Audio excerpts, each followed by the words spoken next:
Folks, my goodness, it's a wonder that we're live right now. It's a wonder that we are operational at this point. If you could only see, if we could only back up the view, which we could if we really wanted to, back up the viewfinder, widen the lens, and give you a complete look at this end of the room. It is an utter disaster right now. An utter disaster. I have been messing around for the last hour trying to come up with the right configurations because it is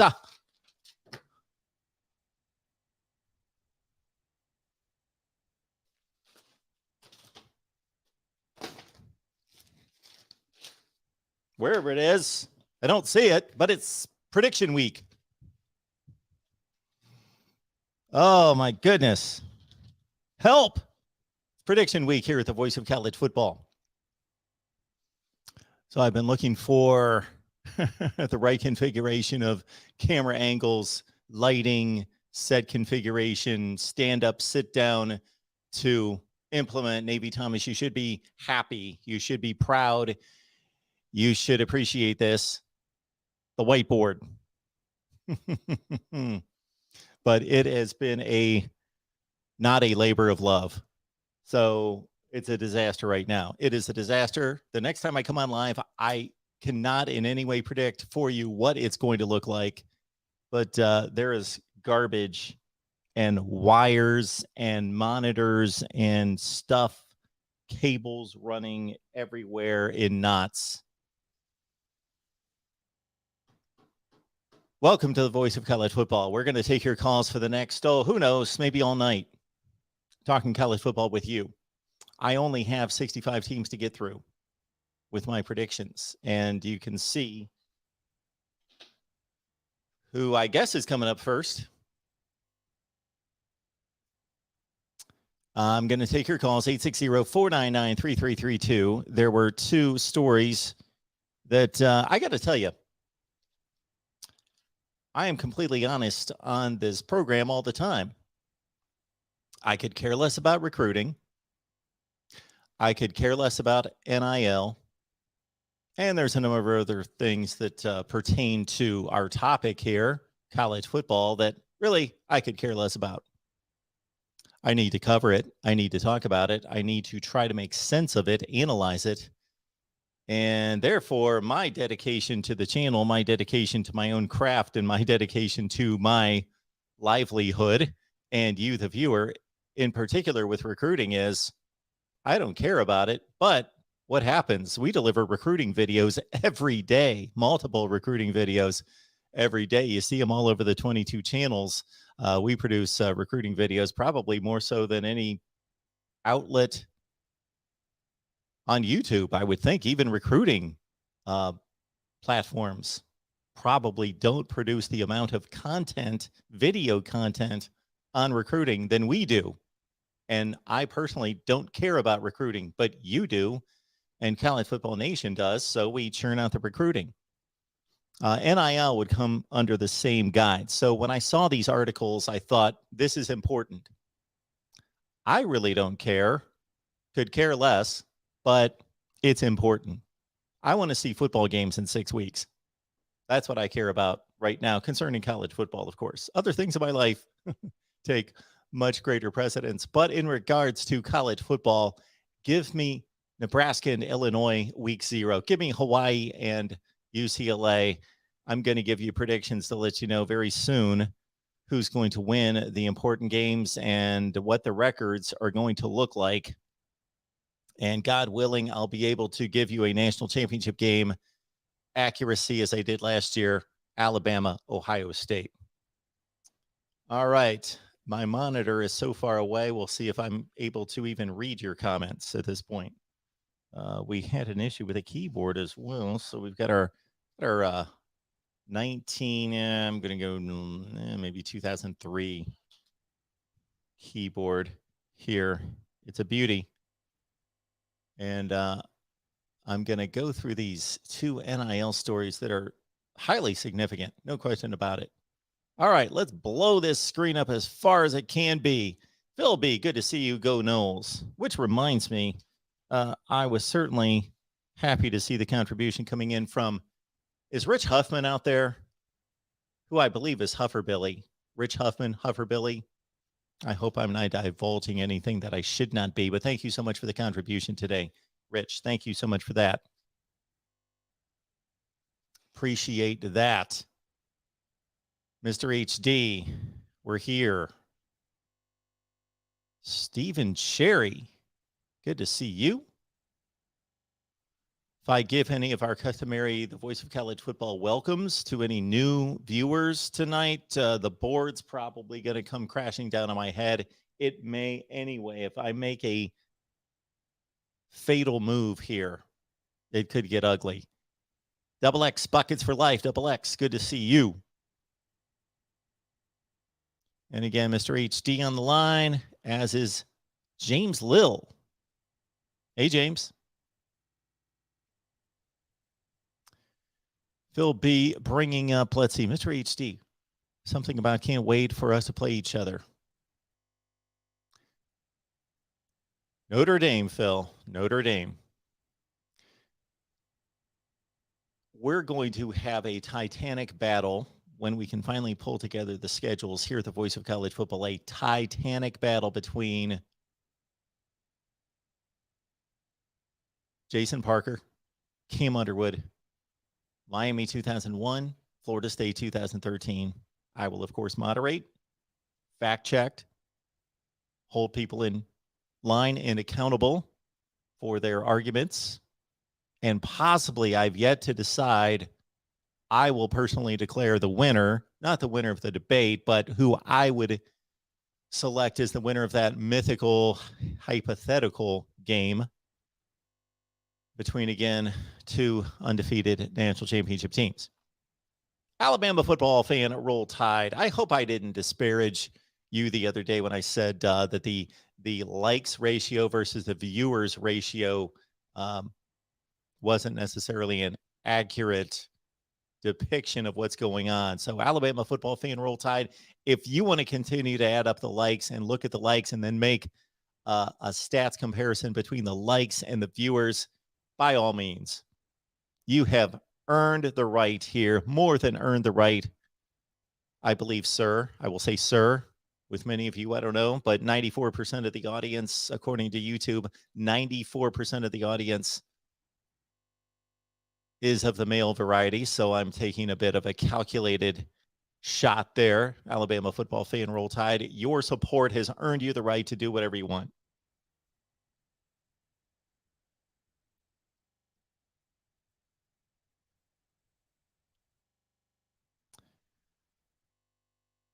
Double X says, no, you're fine, Mark. I love the setup. Well, I hope you don't love the setup. The setup looks awful, but thank you so much for the compliment. That the setup's not where it should. It's just a mess.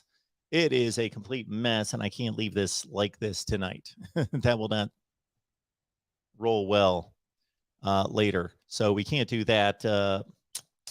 I'd love to have multiple sets. We should have a stand-up set. We should have a couple different sets that we can go to, and we're just not there quite yet. And where we've got everything set up is not just a catastrophe. It's a catastrophe the way it looks. It's a catastrophe in regards to spacing. I am putting way too much stress on certain pieces of equipment because I've got like cables and wires that are stretched to their hilt to power strips. So I appreciate that based on what you can see, which is like 1/10 of it, Double X, that you're good. Mr. HD, talking to Phil, I guess, NCIS Fanatic 21, who is, I am going to guess, the senior tenured Voice of College Football viewer, fan, follower right here, NCIS Fanatic 21. Thank you so much for your support down through the years. 48 days. Oh, and he follows up by saying, I apologize for not being on so many streams in the recent months. My life has been extremely busy this year. Yes. For most of us, my life has been topsy-turvy here in the last year itself. Thanks to some big wigs making power move bully type decisions. But you know what? That was a huge blessing. That was an enormous blessing in my life. And because of the nature of where I become busy, you guys benefit from it because it just means I'm here. The busyness is here. And all the stuff that I need to do behind the scenes, actually. Mr. HD, we were talking LSU UCLA on our Oregon live stream at 6 Eastern earlier today, and I'm intrigued by that as well. I believe that LSU, if you take the top 50 players on the field, probably suits up at least 40 of those top 50 players on the field. So I think LSU has a definitive talent advantage, but the game's on the road. It's a first game for LSU. It's a second game for UCLA. And LSU, this particular LSU team coming off the 5-5 season, and this particular UCLA team that despite a 3-4 record was vastly improved, and Dorian Thompson-Robinson, a vastly improved quarterback. UCLA, many people believe, will take a major jump, as does Las Vegas. Vegas believes that UCLA is going to take a jump. They're over-under for a team that has gone 3-9, 4-8, 3-4 the past 3 seasons at 7. I'm intrigued as well. Can't wait to see that game.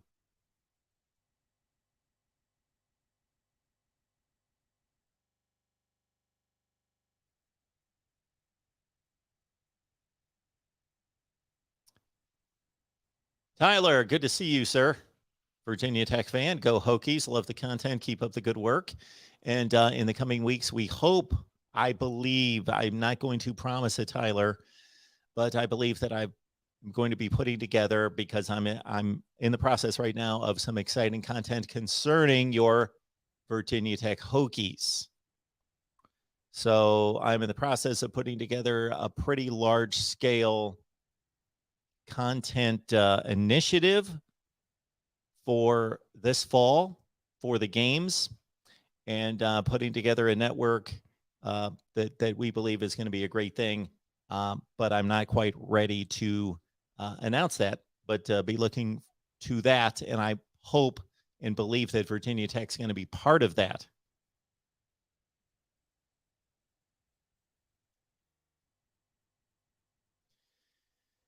Mr. HD, going to be a Miami, Georgia battle to the end for Sherman. Oh, yeah. Shamar Stewart, not Sherman, Shamar Stewart.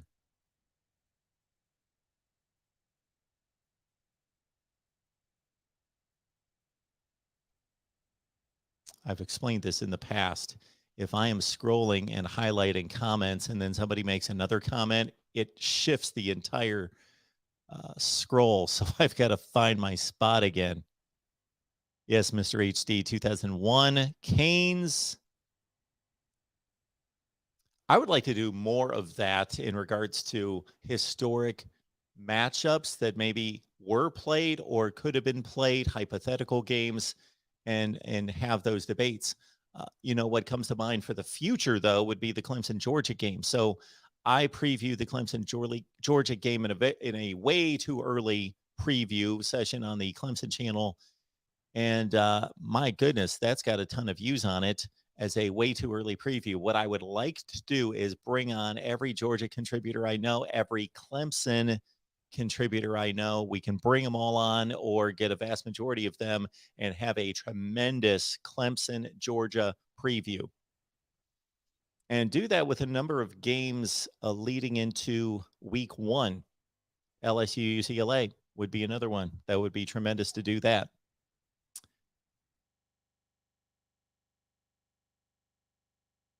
Christopher, come on, Mark. You just got done lecturing me that teams in separate seasons aren't comparable. I have no idea what that means, Christopher.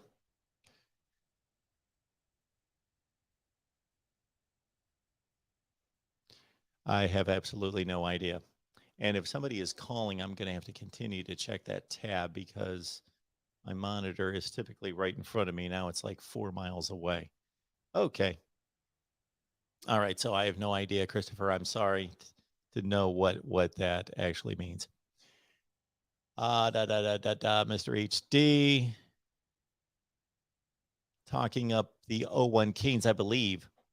6 players in the first round, 17 players in the first round, 38 total players got drafted in the NFL. Come on, 2001 Canes all day. That is one argument to make. But Mr. HD, of course, you know, here at the Voice of College Football, or for the smart fan, you are included in that.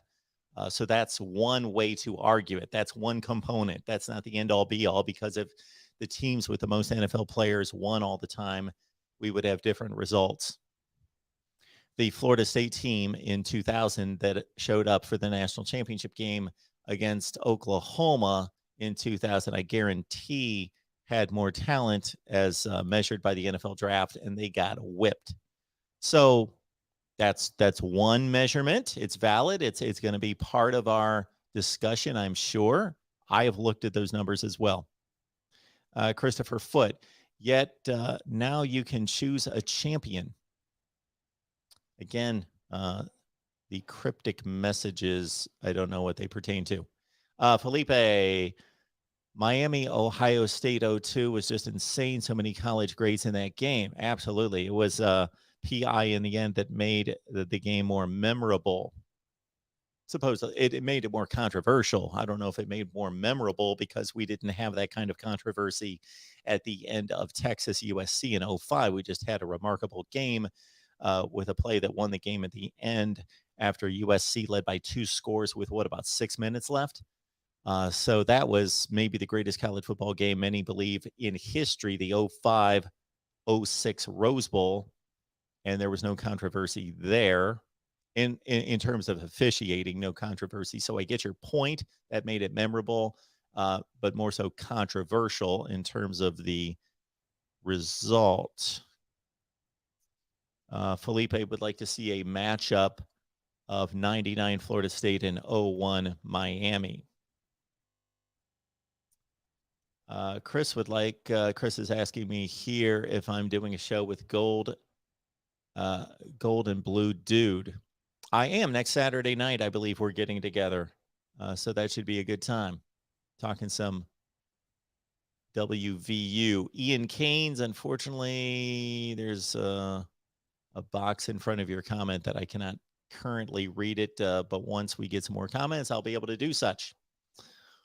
All right.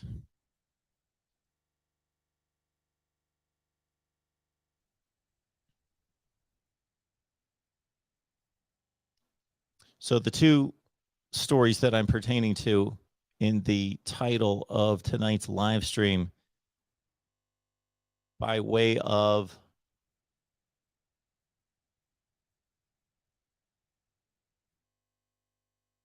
which reminds me of a lot of editing I need to do. I just clicked on the top story on the ESPN college football page. It concerns Malachi Nelson, the 2023 quarterback that we discussed on the Oklahoma show on Friday, and I've got to be editing that show. I forgot to. Oh, my goodness. And I did not edit the show with Cam Underwood from Thursday night yet. Anyway.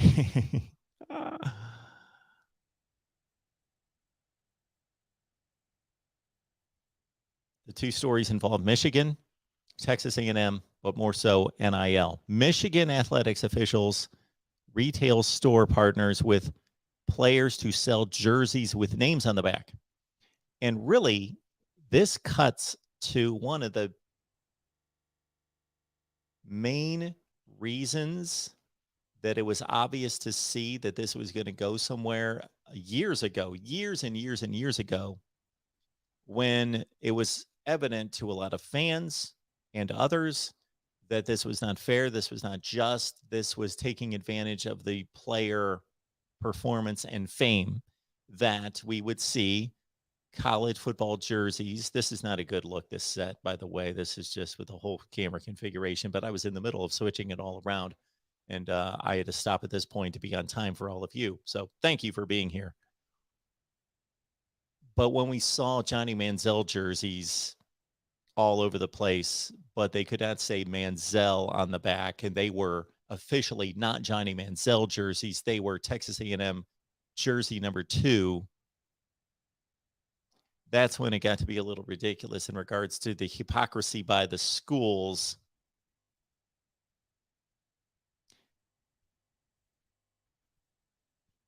It wasn't hypocrisy in that they were keeping with the rules at the time. You know, it was overall, it wasn't like any one school was being hypocritical, just the entire system was hypocritical at the time when there were jerseys being sold all over the place that were clearly Johnny Manziel's or Troy Smith or Tim Tebow, Cam Newton, and those players could not benefit from the sale of those when people were in fact purchasing those, not because necessarily they were just purchasing a generic Texas A&M, Auburn, Ohio State jersey to say, I'm an Ohio State fan, I just like the number 45. No, you're buying an Archie Griffin jersey.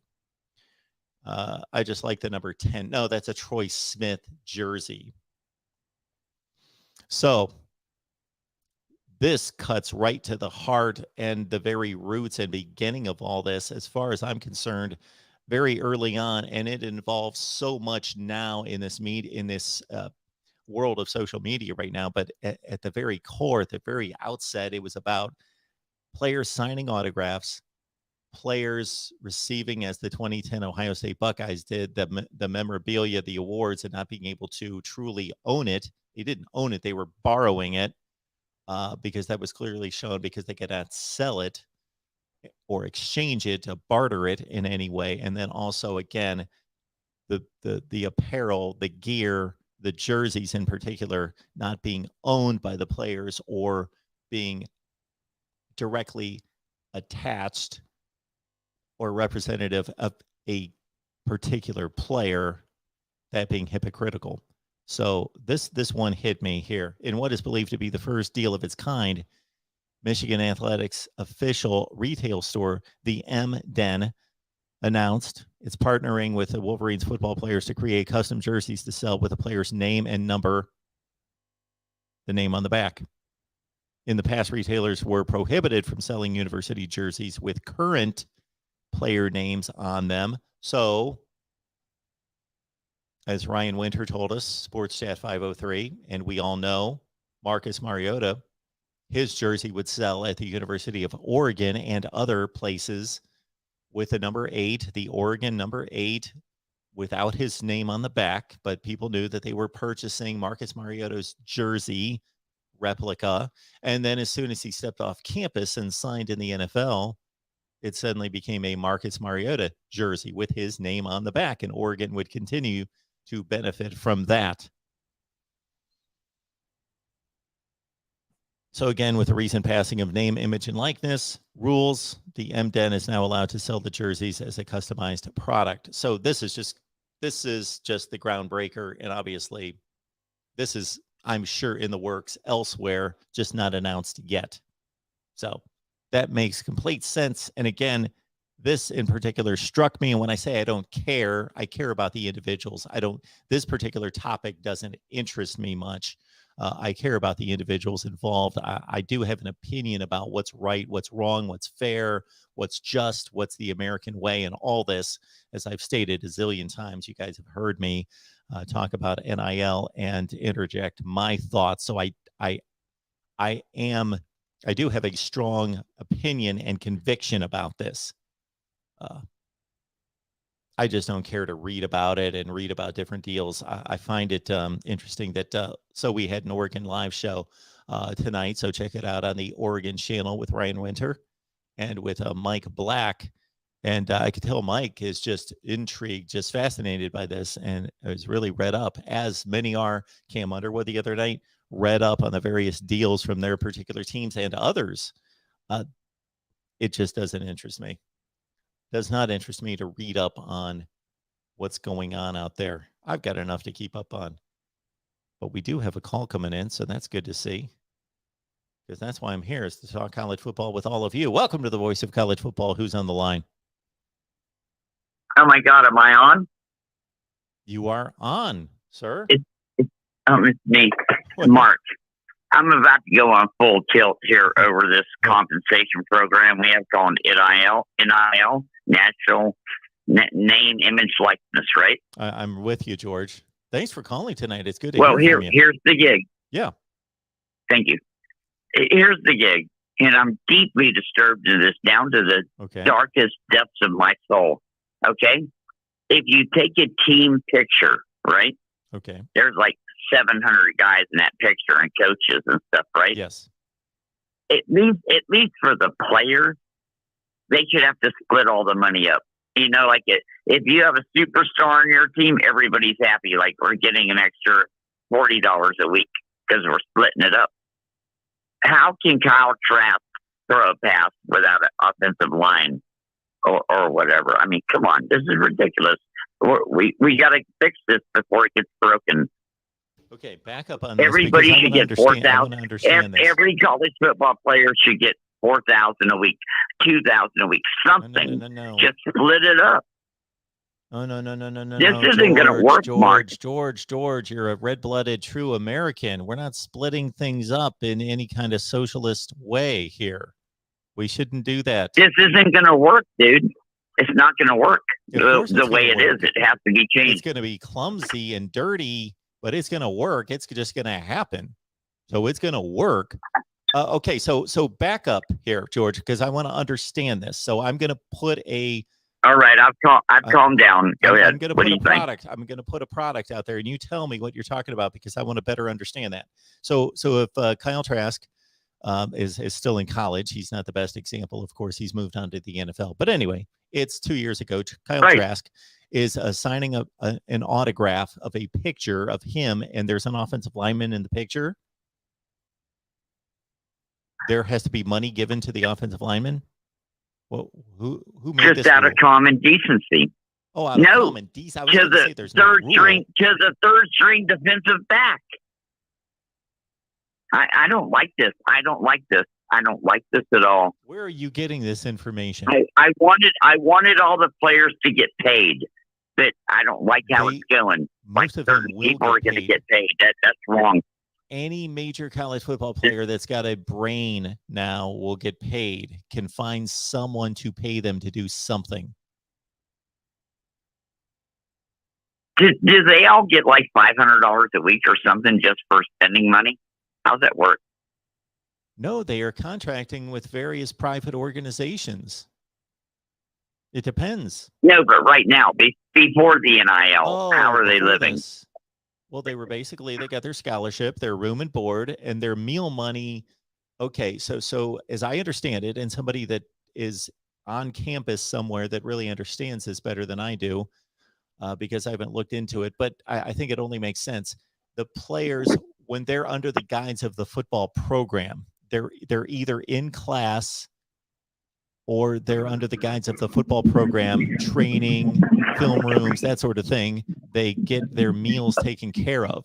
Now, the issues would come, I guess, on the weekends when football players, if they didn't have enough money, and the various student unions were closed, they didn't have enough money to buy a pizza at midnight on a Friday night. That's where they didn't have the money. That's why the Florida Gators had a credit card scandal a couple years ago, because they needed a laptop. This is ridiculous. Just insane. This is true slavery. Players. They should all get a couple thousand a week, bare minimum. George, so they can have money to throw around for potato chips. To earn money, you should be backing this. They've got every opportunity in the world now to make money. There are 2 Texas A&M players that are going to SEC Media Days this week, and there is a Texas A&M website. Actually, one of their reporters comes on here on a regular basis. It's called, oh my goodness, TexAgs.com. TexAgs.com. They are paying Isaiah Spiller and Damani Richardson $10,000 each this week to have exclusive interviews with them and behind the scenes look at them going through SEC Media Days. $10,000. I understand that. So they're bought and paid for, and they'll do as they're told. why don't we split it up between all the players? There has to be some equity and parity here. Because like you can't let out the third string snapper. In particular, they're in just this buying case, players openly now. Company they're going to do as they're told. George. Okay, this private company determined on their website that they wanted to follow these two players. They're popular players. They're substantial players. They don't want, they don't have interest in the backup center's experience during SEC Media Days. First of all, he's not going to be there. Why does the, first of all, I want a capitalist system to prevail here. Number one. Number two, a lot of the players and a lot of the teams are doing exactly what you're saying. De'Ara King would be a great example. He said, I'm getting all this. I'm going to divide it amongst the team. And the Miami team has kind of gone in together and said, you know, we're going to split a lot of these initiatives. And even though this is mostly going to the star wide receiver, we're going to split this up. The players are doing that themselves in many cases. Right. If I was if I was a big investor into ConAg or some business, I would go to a player and say, I'll give you $350,000 that I'm going to ask you to lose one game. And I'm going to employ your mommy and your daddy. And it's going to be a good relationship. We'll take care of you. I mean, come on. This is just open cheating now. Well, I think Nick Saban just gave Florida. They just stole our left offensive tackle. Nick Saban gave somebody a car. I'm like, come on, really? Where was that? Nick Saban just told that guy, like, you're gonna be a representative for Mercedes. See, what leads me to believe Dan Mullen doesn't even have a business. What are we going to do? So when I have when I hear those kind of stories, like Nick Saban gave this offensive tackle a Mercedes. Okay, where is this being reported? And what happens with the rest of the players on the team that did not get a Mercedes? Like, why would he give it to one player or two players or even five players? That's I just made that up. It was a hypothetical. Okay. It was a hypothetical. Okay. Whether it's Nick Saban and whether it's a Mercedes, I get it. Regardless of the situation, if that's being done out there, then they would have to get, like, if you're in a major football program, you would have, if you did that for one player, you'd have to do it for probably 40 of them. Because you got to keep about 40 of them happy for sure, because they're the team. They're the guys that go out there on the field and win the games. You know, I tried to stop this.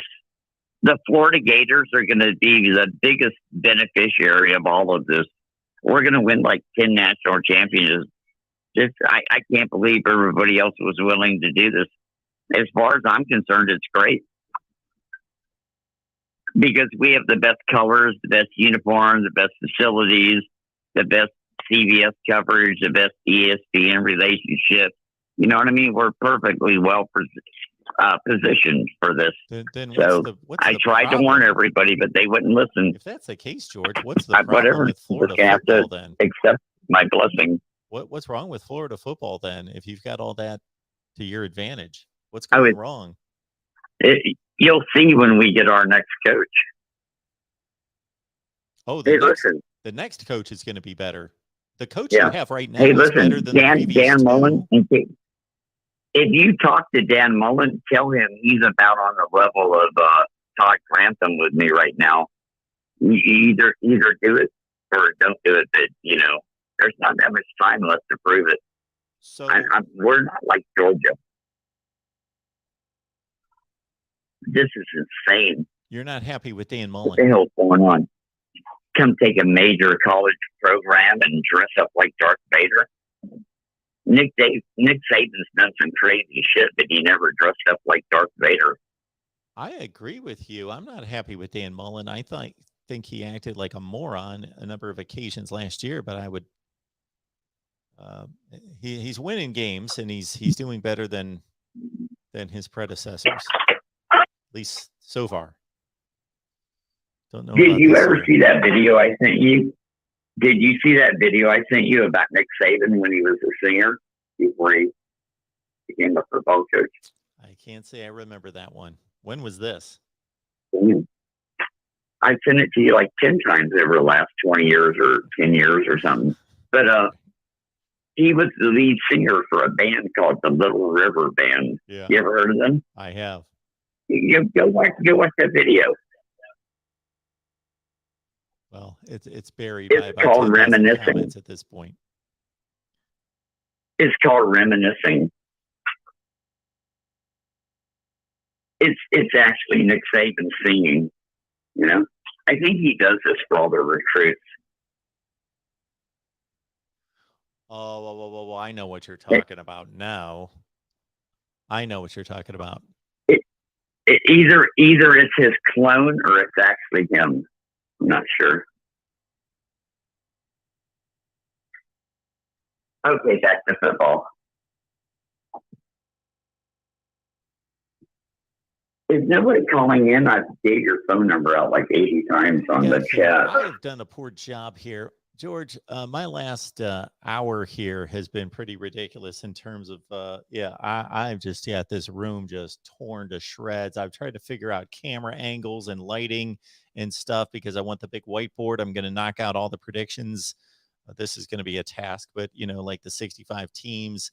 And it is a mess right now. And this is why I've got such an ugly shot right now, is because I had to stop down and go with this. But this is where we are. We do have another call coming in here, George, so I'll let you go. Calm down about the NIL. People are getting college football. You should be happy about this. College football players that were never paid before, well, some of them were, but are actually above board getting payment from. They're not all being paid the same. They're cutting different deals, but they're making money. Okay. Listen, I tried to warn everybody. It's all going to benefit the Florida Gators. I tried to stop it. I tried to spread it out to everybody that it's going to benefit certain players. And I tried to warn everybody. It's all going to benefit Florida. When you win 5 consecutive national championships, you can come on here and tell us you told us so. It's that logo, man. It's that alligator. That's right. All right, George. All right. Love you guys. You too. Bye. All right. Let's keep it going here at the Voice of College Football and see who's on the line next. Hello? Yes. Oh, it's Chris, and I won't waste your time. Hey, Chris, you gave me plenty of time yesterday. I just wanted. Oh, Christopher. So I don't want to waste your time. You're not wasting. I wanted to apologize. I wanted to. No, but I wanted to apologize for any misunderstanding we had. That I don't have a team. I don't have a. Your selection is as good as, well, not as good as, probably better than anything I can come up with. It's just that I don't know if you were aware. My brother, he was what it was he was over the Arizona chapter of BYU Club. And I'll just kind of give you a little backstory, and won't go too long into it. But what he did was he commissioned Jocelyn Russell is the artist. But anyway, what she can do is she can take a piece of clay, I guess, and turn it into a bronze. They're called bronzes. Anyway, there's a bronze of a cougar. It's called Turning Point. It's at the BYU, and it was commissioned for that championship. That's why it kind of becomes a little. My brother died, is what I'm trying to tell you, and it becomes a little personal if they have a bronze statue of a championship that some people might not want to, I guess, confess to or whatever. But whether or not they actually have a championship is, that's really not my decision. It's not. I don't make that choice. I support whatever choice people have, and I want it to include BYU, but it doesn't necessarily mean it has to. So, I mean, any championship is certainly open to debate, and I don't want to force my opinion on anybody to where their opinion no longer matters, because opinion does matter. And my opinion actually is to where I don't know, because, I just don't. I mean, I was 16 at the time. I think I remember the one thing I might tell you, though, just in regards to what did happen, when Michigan was selected as BYU's opponent, that was actually a pretty big news event at the time. That wasn't like, I mean, for me, I mean, it was like people were kind of excited about that game, even though, I mean, maybe other people weren't, but for me, that was like a big deal. You know, they got to play Michigan, and, you know, Michigan has a pretty, you know, I mean, it's hard to top Michigan in terms of their status, or at least it was. You know, I haven't won too many championships in the meantime, but they have. They're still relevant. They're still, I guess what I'm trying to say is, you know, I don't think people really saw it as a disappointment at the time. You know, I don't know if in hindsight, maybe you can say, well, now looking back, and we can see now that maybe it wasn't the best choice. But I really, there was a guy, his name was Glenn Tuckett. He was BYU's athletic director. He spoke here for what they call the Fireside of the Mormon Church, called the Fireside. And it was 1985, I think, when we saw him. But, you know, that was a decision he made. He made that decision to pick Michigan as the opponent. And I actually never heard anything about whether or not there were other options. But, you know, I think we have to give Michigan the credit for taking the invitation, if nothing else. And whether or not that stands as being one of the, you know, I think people can make up their own mind on a lot of this stuff. I can't tell people who to, you know, that's obviously not my decision. I'm not a person that really knows. I never played college football. I never really played in high school either. I did, but not to the extent to where I was any good. And it's all opinion, really. But, you know, I am pretty good at doing statistics. That's one thing I learned in college. And the information that I posted, I don't know if you saw it or not, but what that is actually, that's somebody else's method called Simple Ranking System. It's under Sports Reference. I can take those numbers and I can use them in a way that I think makes better sense. I can take that information, I run it through just a simple conversion formula, and it spits out, that's what it spits out. Really, almost literally, that's what it spits out. And I didn't make it to where, okay, I want to make sure it spits out BYU at the top. It just did. That's what happened. That was the crux of it after I did my little conversion factor, which, you know, you can say whether that was the right conversion factor, but it spitted out BYU number one. So I'm of the opinion BYU was a national champion, but I'm not saying my opinion is the only opinion that matters. I mean, obviously, it's just one person's opinion.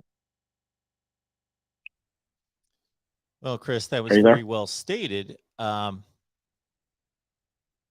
of all, speaking for anyone who's lost a loved one, myself included, that's always a horrible thing, especially if it's a certain point in life in which their years were taken away from them. So I'm very sorry about that.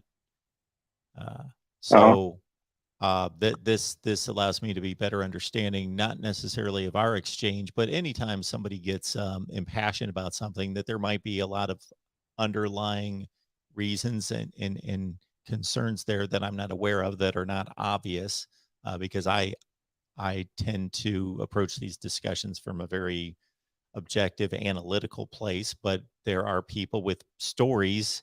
I'm sure yours is one of the more impassioned ones, but people who have investment in particular players, teams, and situations from the past, and are going to argue their point without necessarily stating the reason why they're truly invested emotionally in that game or situation or team. And so I should be better understanding of that, even if it's not apparent that those things go on. Well, no, the point. Go ahead. Yep. And I just wanted to say, no, the point you were.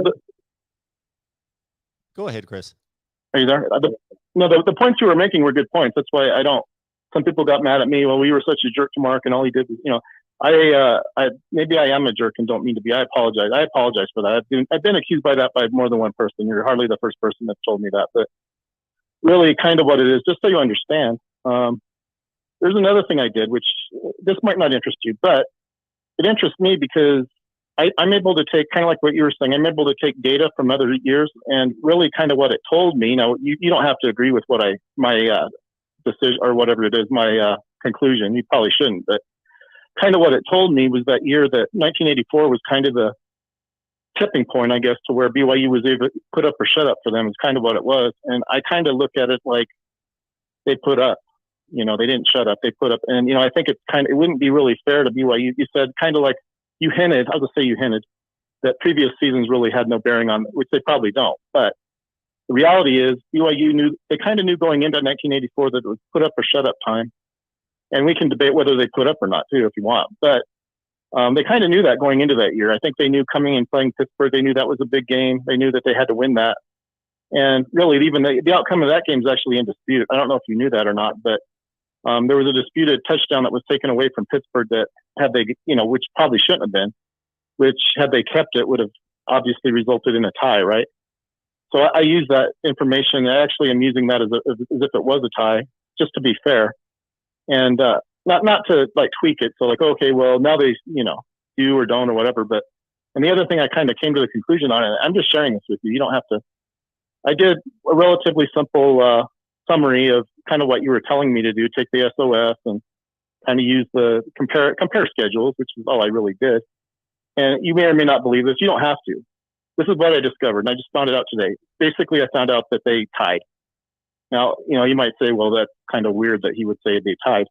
But I'm not saying they tied. That's what my when I went back and did what you kind of asked me to do, I got that result, which kind of says that really all we can say is neither team really won it, which kind of makes sense in a way because, we can't really say that Washington won it. We can say that they qualified. We can say the same thing about BYU. Really, the only thing we can say is that neither won it, really. And it's unfortunate because I think, we probably shouldn't have to deal with those sorts of things in the 20th century, 21st definitely, but I think that could have been prevented pretty easily. I think we could have circumvented that at least. And, it works out okay. I mean, I don't want to take anything away from Washington. That's not my place to do that. I mean, it's not my place to take anything away from anybody, really. But as far as the championship goes, I think the only conclusion I can say about it is there's no one clear champion. I don't know if that suits you or not. I mean, it probably doesn't. I don't know that it would suit anybody, really. But, that suits the only thing that I can explain from what I learned, from what I did today. I even gave the figures that kind of support that. And I didn't cook it up until they finally tied. That's not what I did. I actually went back, and the number actually was the same for both, which tells me that as far as I'm concerned, it's a tie. So I don't know what you think of that. You probably don't like it, which I don't blame you. I don't know that I like it either, but really, that's the only fair conclusion I can come to as far as selecting a champion. I can only say they tied, which, I think that's the only thing I can do at this point, which I think is a fair result. So, Chris, maybe I should have communicated this out of the gate during our back and forth in writing in the comment section. But I've explained this in posting these videos. And again, I've done 6 of them, so I didn't target just BYU 1984. And I could do another 50 years. It's not like I think these are the 6. These are just what came to mind or were requested. I think we can look at almost every season. So, for example, understand, Chris, again, it wasn't that I was devaluing BYU's national championship. So if let's say Washington beat Oklahoma in the Orange Bowl, let's say Washington would have been voted the national champion. I would have been some people did vote them. Some people did. Yeah, they received not votes. The majority, but yeah, sure. Some people did. I mean, people did do that. Yeah. I would have been producing and posting a video on 1984, and I would have been saying that BYU deserved credit for a national championship. I would have been doing the same thing, but on the flip side. The point in this is going back to the title, disputed national championships.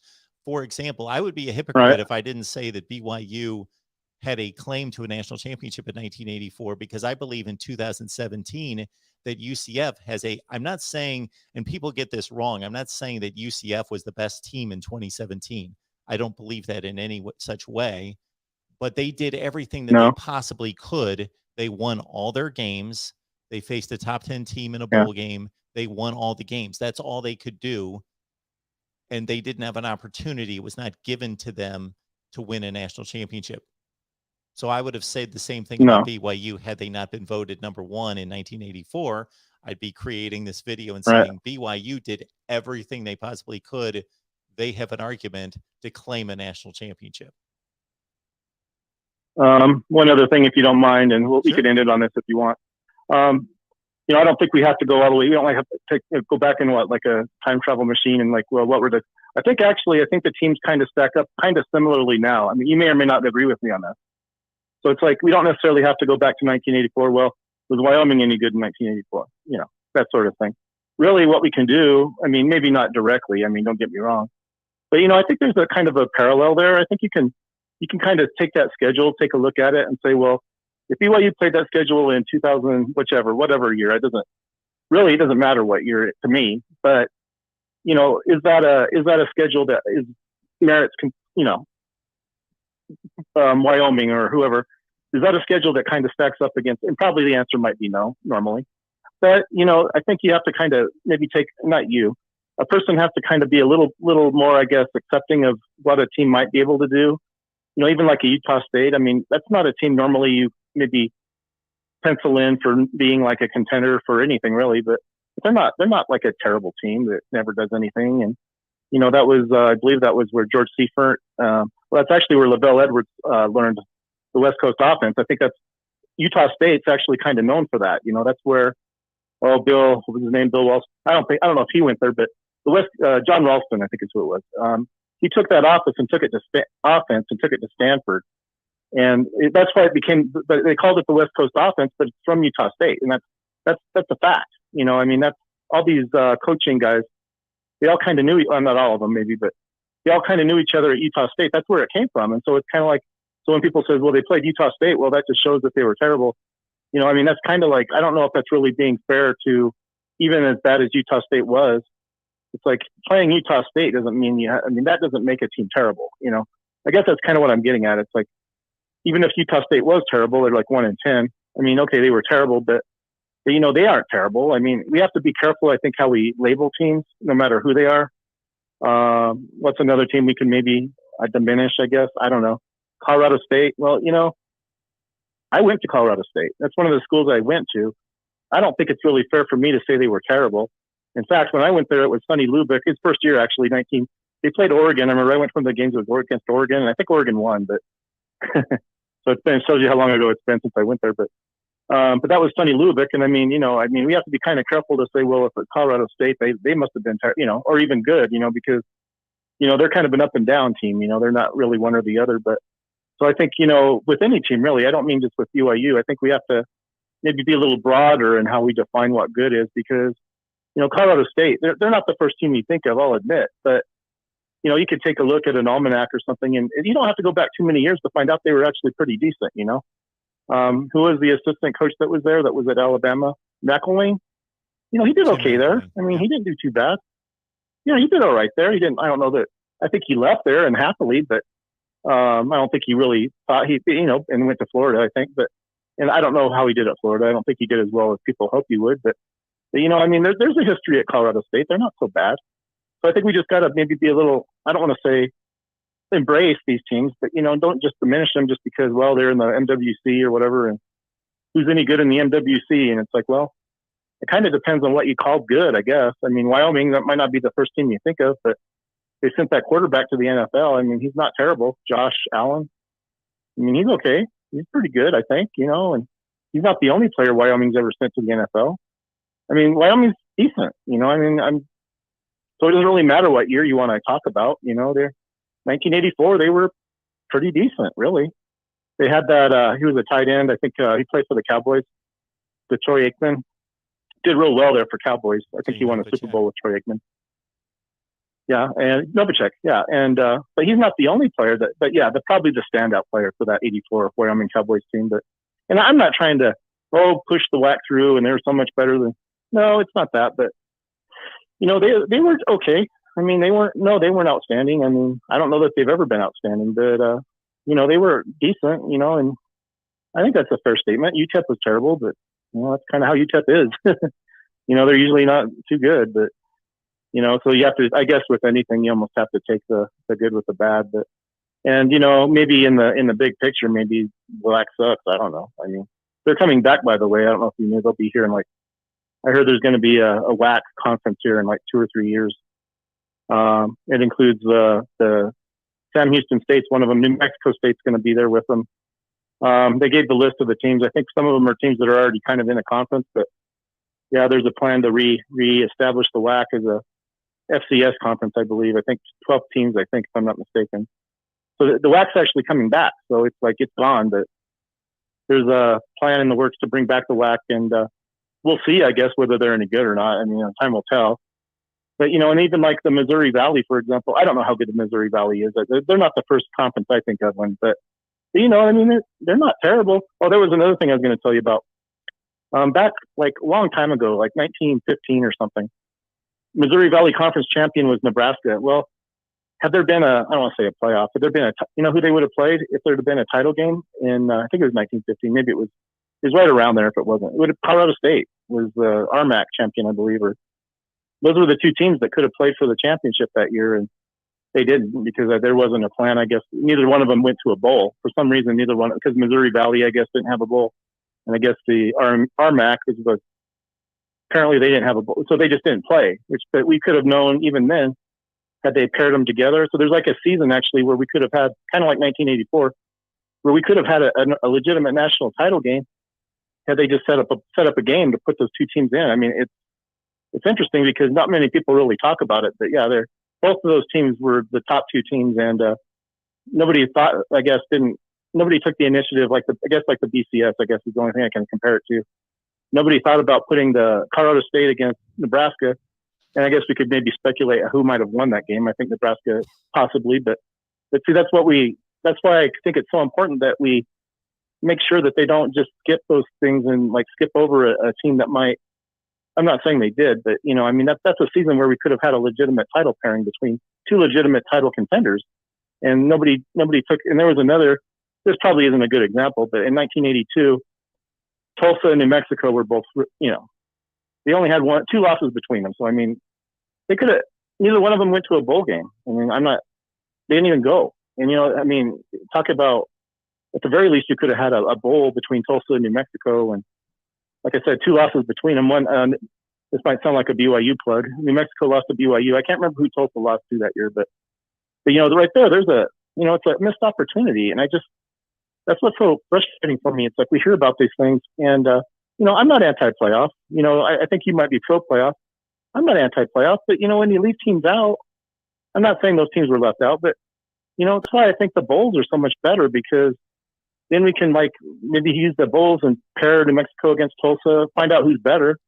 Not necessarily make one a national champion, but like you asked me, well, then maybe make a comparison between that and like who actually wins the championship. Because no, it's not directly related. But let's just say it was BYU. It wasn't.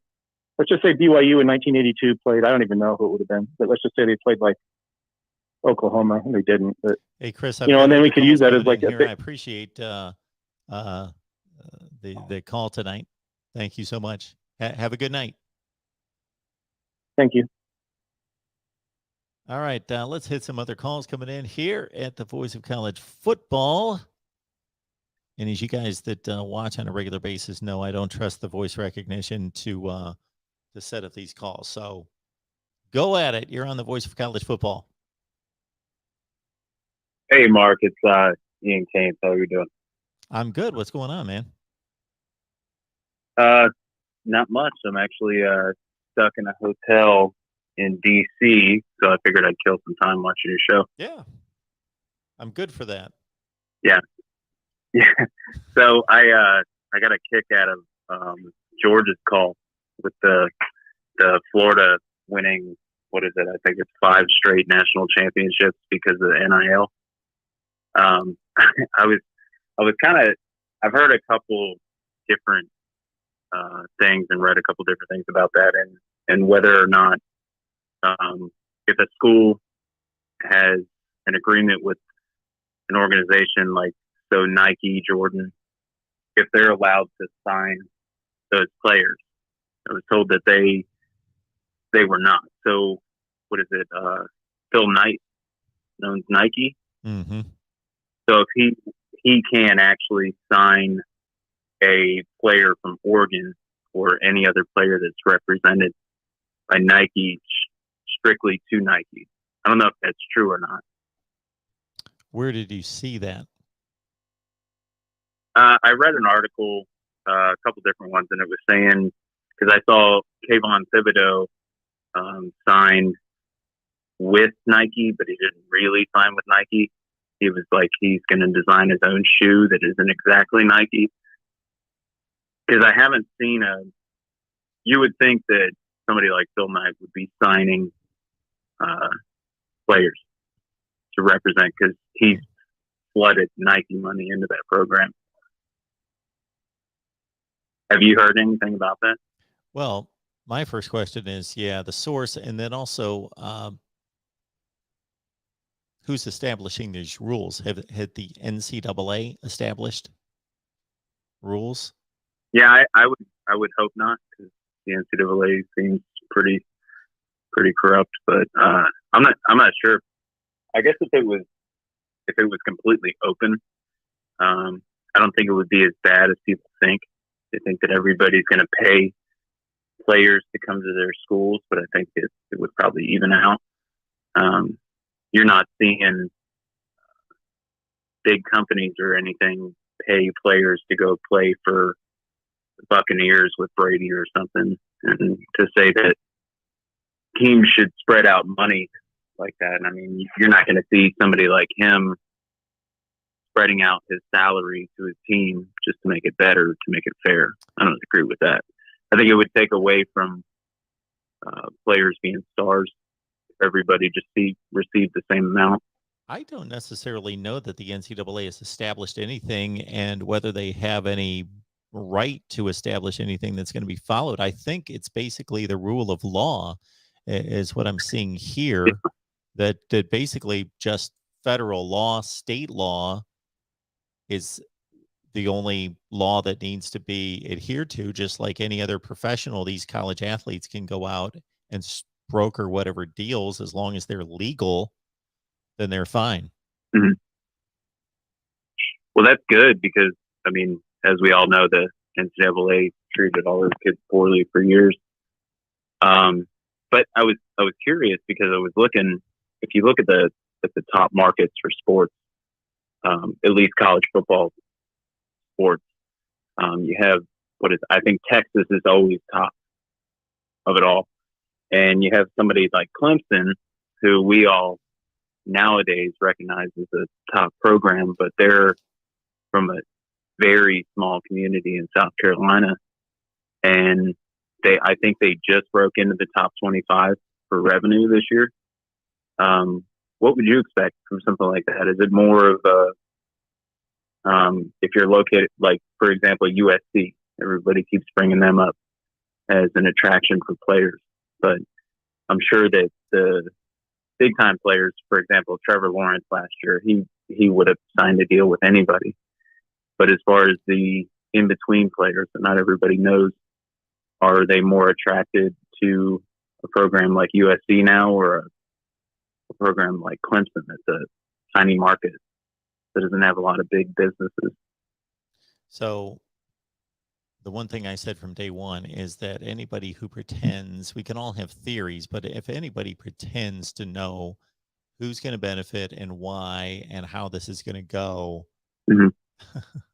I think is sadly mistaken, because there are certain things that I thought of, and with new information coming out every day, once we hit July 1st, it would change my mind somewhat, meaning that my initial thought was, okay, the two markets that came to mind as having an advantage in this would be Miami and LA, because of the large population bases, but there are large populations elsewhere, but those are the two large population bases that had popular name brand college football programs. Rutgers is just outside of New York City, but nobody cares about Rutgers, for example. Washington, Seattle, you can make a connection there, but they were also entertainment-based celebrity cultures in Miami and Los Angeles. So that was my first thought. Okay, there's an advantage there for USC, UCLA, Miami. Then my next thought in kind of looking and seeing how things developed the first few days was, does it really matter where you're located? I think it still does matter where you're located, because businesses want to engage and attach themselves to local athletes for the most part. But much of this is national and international business and social media, which, like, does it matter that I'm in Connecticut doing this? No, it doesn't matter. I can pick up tomorrow and move to Wyoming and do the same thing. similar to what many of these deals would be. Some of them are regionally based, locally based. Others are, there could be a company in New York that wants to sponsor a UCLA player. And it doesn't matter because nobody knows where that particular company's based because their product doesn't have anything to do with location. But in other instances, I think what is going to impact the most student athletes are more mom and pop kind of. We're going to hear about the big contracts and the big money, but I heard a statistic within a couple days of this launching that 1,200 student athletes had already signed deals, and 98% of them were for between $50 and $500. Were kind of pocket change. Yeah, I would. The local pizza place said, tweet this out 3 times a day and we'll give you $150 or whatever. Yeah. But no, I completely agree. I think that the scare factor for people that think that it's going to cause certain players to go to certain programs will die over time. I mean, if you're always going to have those ultimately the big business owners, they're not making bad investments to where if it's not going to benefit them, they're not going to do it. For example, you have, who is it, Ross, the Dolphins owner. I think he donated $500 million to Michigan probably 5-6 years ago. I'm sure that you remember that, being an Ohio State fan. Yep. But there's nothing for marketing for him. He doesn't have a brand outside of his NFL team. He's not. I don't even remember where he got his fortune from, but it's not like he's Jeff Bezos or something. But he doesn't need marketing from college football players. I think that ultimately, I think it's a good thing. I don't understand why anybody would be upset about these young men receiving money for just what they do every day. Most of them are up at 4 o'clock in the morning and studying the playbook until they fall asleep. So, absolutely. So all of that makes sense. Yeah. All of that makes sense, and all of that is fair for them to be able to go out and earn a buck just like anybody in this country can. But the concern is more from a standpoint of the health of the sport. So for me, what they're doing individually is the American way. It's fair. It benefits them financially. It's good for them. But anytime you involve money in anything, it can go haywire because money, there's a reason it's been stated that money is the root of all kinds of evil, because it changes people. It changes incentives and motives. It causes jealousy. It causes greed. It causes poor relationships. It does a lot of things to people. So there are going to be bad ramifications from this, but that shouldn't stop this from taking place because it's just fair and it's just just within the way we run life in America, which is, I think, a good way that you should be able to earn money based on your hard work or your performance or whatever you do or can do that's marketable, whether it's real or not. Not a lot of it's not hard work at all, but it's, if you can find something that's marketable and people have there's a supply and demand factor for it, then go for it. And you should have that opportunity. And these players do. And like you say, the flip side of this is we have treated them like professionals. So we've caused this. So for people that don't like the state of where college football is, we've treated the athlete both in a way that benefits them, but in also a way that burdens them. We've treated them like professionals. So yeah, we've rolled the red carpet out. We treat them from the time they're 12 years old. If they show some kind of special talent, we've rolled out the red carpet, made things easy for them and done things to benefit them. And we build these monstrosities of stadiums and practice facilities and game rooms and everything we do for them to make them feel like kings and treat them different than students. So we've separated them from the student, from the most of the student population in the way that they're treated. So we've treated them like professionals, given them benefits like professionals to a certain extent. But on the flip side, we've treated them like professionals in that we've put the burden of work on them like professionals. They're not treated like 1950, you're a student athlete, football player at the University of Michigan. I guarantee that their practice schedule and everything involved in football looked totally different than it does today. They were treated like student athletes. It was just a sport that they played. But in 2021, we are demanding they work like professionals. So we're putting that burden and that stress on them to work like professionals. So they need to benefit from it.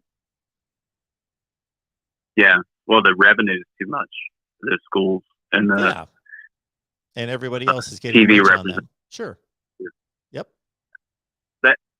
That's unfortunate. I do agree. I think going back on what you said at first, as far as jealousy with money, I heard you mention this earlier about players getting paid. I think it was actually George that said that, and you brought up the source, which, we all know that. I mean, instances with, I think it was Terrell Pryor getting paid for tattoos or whatever, and then trying to think of some of the other ones because it's kind of died off in the last years. But the issue with Terrell Pryor and those players at Ohio State was, and this is a joke now in the light of everything that's allowed now, basically they received awards for their football performance. He was the Big Ten MVP. Yeah. He was the Rose Bowl MVP. They got awards for beating Michigan, for winning the bowl games in Big Ten. But we give those to those players, but under NCAA rules, which this is out the door now, they truly weren't given those. They didn't own them. They were borrowing those things, because as soon as they turned around and made a decision, I want to sell this, or I want to give this away for in exchange for tattoos, well, that was illegal against the NCAA rules. So they didn't truly own those properties. They were borrowing them. Yeah. No. So my whole example with that is not that I completely agree. I think that they should have been able to do whatever they want whenever they're top athletes like that. It's that the members of the team that don't get that, and they were there with them, say the left tackle that is blocking for them. I think that the jealousy factor is probably always there. I think it's there maybe in the NFL, which they've been paid a lot more recently. So I think it's ultimately the whole thing's going to even itself out. It might have its ripple effect in the beginning, but I think eventually it's just going to be another thing in a few years. Kind of like the new playoff system. I think it implemented in 2014. Everybody was freaking out, and it's going to change soon, I'm sure, too. And it's just going to be another thing for us. But I think that hopefully it doesn't change the overall scale of college football. But I think that those players should be compensated for sure. When it comes down to stuff like you were talking about jersey sales earlier, like I pretty much grew up in Miami and Gainesville. So I was in Gainesville when Tebow was in 2007. I think was when he won his Heisman and everything. And every person you saw, I went to a Florida game with one of my friends there, and I saw probably 40,000 Tim Tebow jerseys. And I think he lived in an apartment across the street from the stadium, which I just think that stuff is kind of crazy. Yeah, he didn't benefit at all from it. I've never heard him utter a word that he was resentful in any way. He probably would have given half of it away anyway, knowing how he's conducted himself since then. But yeah, it's just it's hypocritical. I don't want to say of the institutions, because they just had to kind of fall in line under the guides that they were given. But it was hypocritical, the entire system, that these were not Tim Tebow jerseys. They were just Florida jerseys Yeah. with number 15 on them. Okay, that's ridiculous. Yeah, everybody knew that. Yeah. But I don't know. The NIL thing, I think it's going to be a learning curve for all of us. But off that topic, what are you looking forward to most in camp? I know there's a lot of different quarterback battles and everything, but what do you think is the most intriguing? The most intriguing camp battle. That's a great question. Let me scan the nation. Yeah. Oregon's is up for grabs, even more so than Ohio State. I think I know Ohio CJ State was Stroud's interesting. going to be the guy, but he hasn't. He could certainly lose the job in August. The Oregon job's up for grabs. The Texas A&M job's up for grabs, and they're going to have a really good team between Haynes King and Zach Calzada. That has to be determined who's going to be the Texas A&M quarterback. Yeah, I thought that the Florida job with Emory Jones and people from Gainesville know what I'm talking about, but I don't remember his name, but the quarterback from Eastside High School, he's built like Cam Newton. Richardson. I just think that at least from what I've heard, that Emory Richardson. Jones,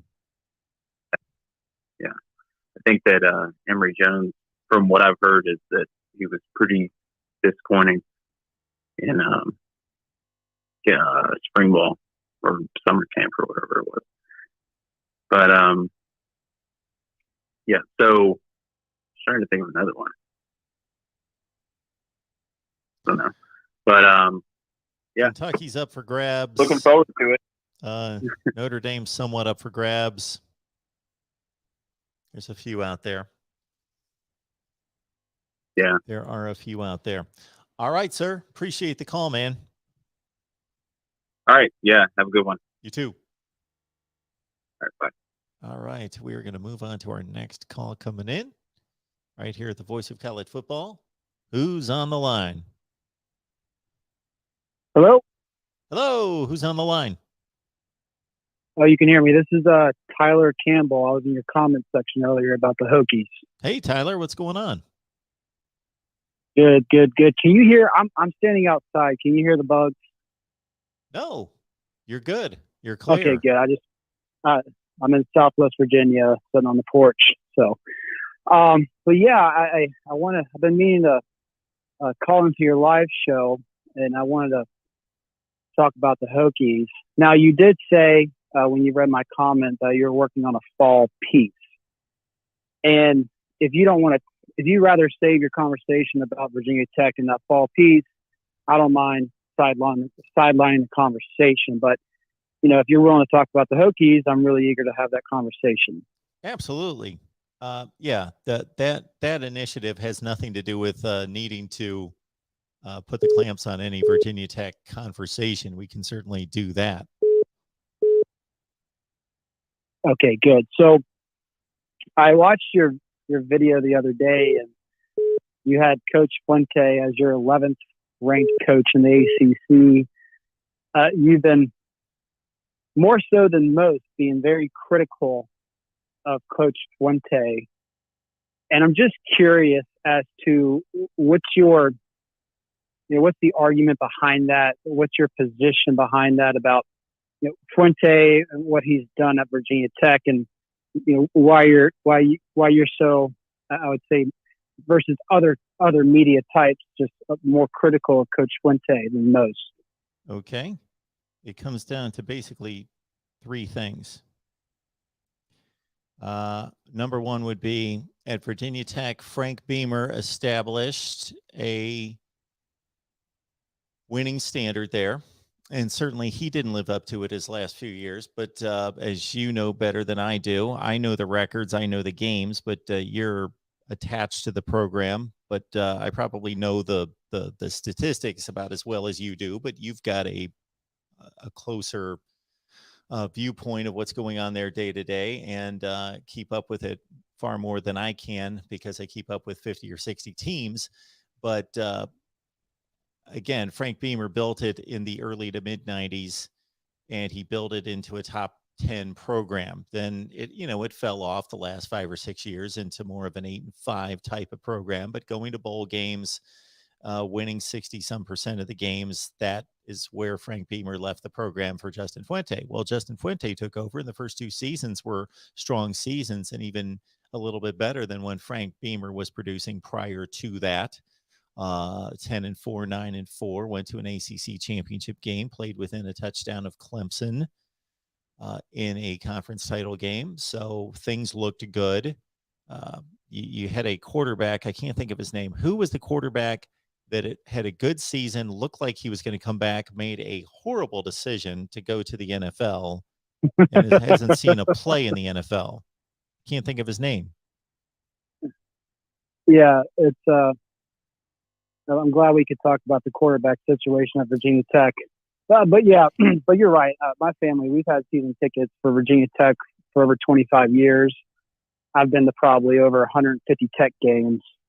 So yeah, I'm pretty dialed into the program. Year one, Fuente went out and got a JUCO transfer, Gerard Evans. Gerard Evans, yes. And he had a fantastic year. And then he told the coach that this is literally what happened. I don't want to run the ball as much. Fuente said, I need a quarterback to run the ball. And Gerard Evans said, no, thank you, and declared for the draft. And karma sucks. So he left and after his first year, which then led to his. So let's just talk. Let's just talk about. Not trying to go to the NFL. But anyway, let's go more big picture here. But that seemed to where they were set up for the quarterback position to be filled, and he was developing into a good player. That I think, I don't want to say derailed them, because if you're a good program, you shouldn't be derailed by any one player defecting, leaving the program. But it hurt their quarterback situation going forward after that. But Justin Fuente had those 2 good seasons out of the gate. He's under 500 at Virginia Tech. He's under 500 the last 3 seasons. So, or at least after a few games in that 3rd season, there's a point in time he's like 16-18 his last 34 games, something in that range. That shouldn't happen at a school, especially when you're playing non-conference games that are generally gimmies. So you shouldn't, over the course of 3 seasons, to be under 500 is pretty awful. Number one. Number two, the recruiting classes are pretty deplorable at this point. The recruiting's been bad for a couple of years now. The last 2 recruiting classes, and now he's working on a 3rd class that's looking substandard. I believe the rankings are like 70 or 63 and 48. Something in that range, in the 60s and 40s, the last 2 recruiting classes. They should be recruiting in the top 25 to 30 is where they were before that. And then number 3 would be they've suffered more, and I don't know what the cause of this is. I haven't looked into specifics on the details of every defection, but they certainly had their more share of transfers than most, of losing good players when they still had jobs at Virginia Tech. It wasn't like a situation where somebody was beat out because the quarterback room had 3-4 stars and they couldn't keep the job. We're talking about players who were starting at Virginia Tech and they just left. Yeah. So the point of this conversation is trying to attempt you to change your mind to an extent. Okay. Not to say Fuente is the guy, but to kind of give context to your statement. Like you said, you have so many programs and so many programs that you follow, and you're trying to make all this content for, and trying to have a conversation with somebody who listens to all the podcasts, knows people on the staff, and just trying to give context to that, right? So the quarterback well, there's multiple things to get to, right? So we'll just try to knock this out. The last time Virginia Tech had a quarterback who started and finished the season back to back was Logan Thomas, 2012 to 2013. Since then, Virginia Tech, this is part Beamer, part Fuente, has yet to have a quarterback start, play all the games, go in the next season, start and play all the games. That has an impact, right? Your offense goes through your quarterback.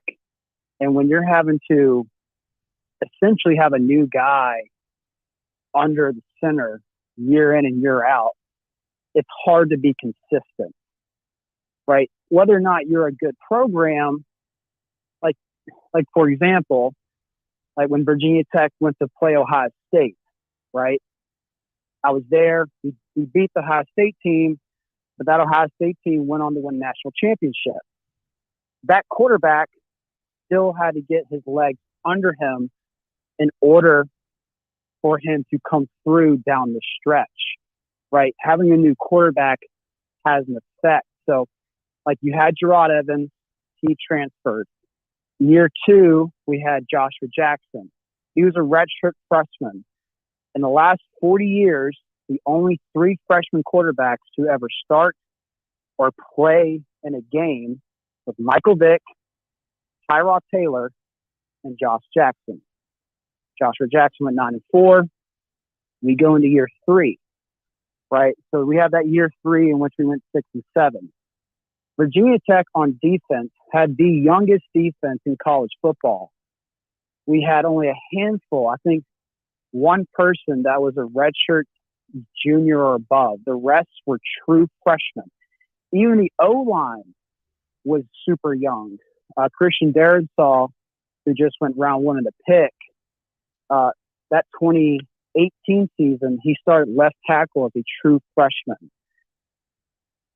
The issue in 2018 wasn't, well, part of it was offense, because in 2018, trying to get my years matched up, Josh Jackson broke his leg.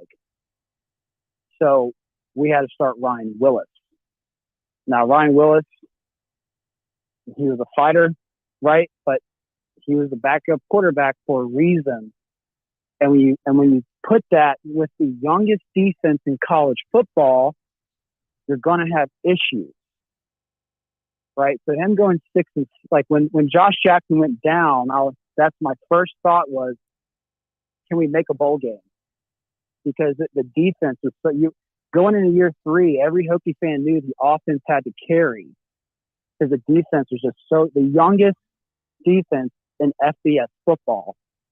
And Bud Foster, he's a great coach, but Bud Foster wasn't his legacy was not built off getting 5-star recruits. His legacy was getting 2-star, 3-stars, diamonds in the rough, and through player development. And when you don't have that time for player development on the defensive side of the ball, you're going to give up points.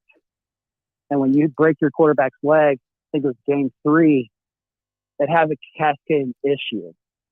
So then we go to year 4. Hendon Hooker didn't separate himself enough, so Fuente opted to go with Ryan Willis, who was the starter at the end of last year. Right? But then we had that very embarrassing loss to Duke. Ryan Willis went 2-2. Fuente made a change to Hendon Hooker.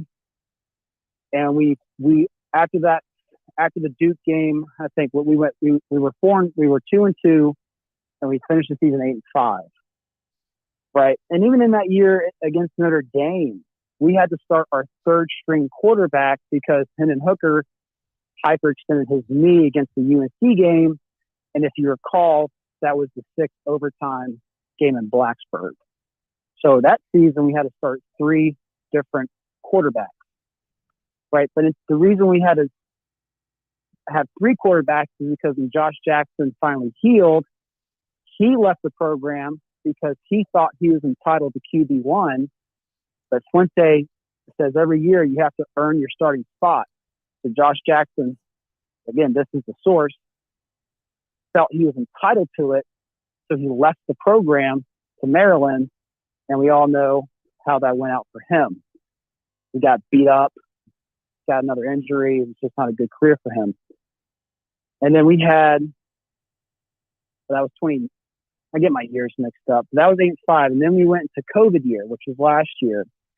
People forget Tech going into 2020 was the favorite, right? We had a strong offense coming through.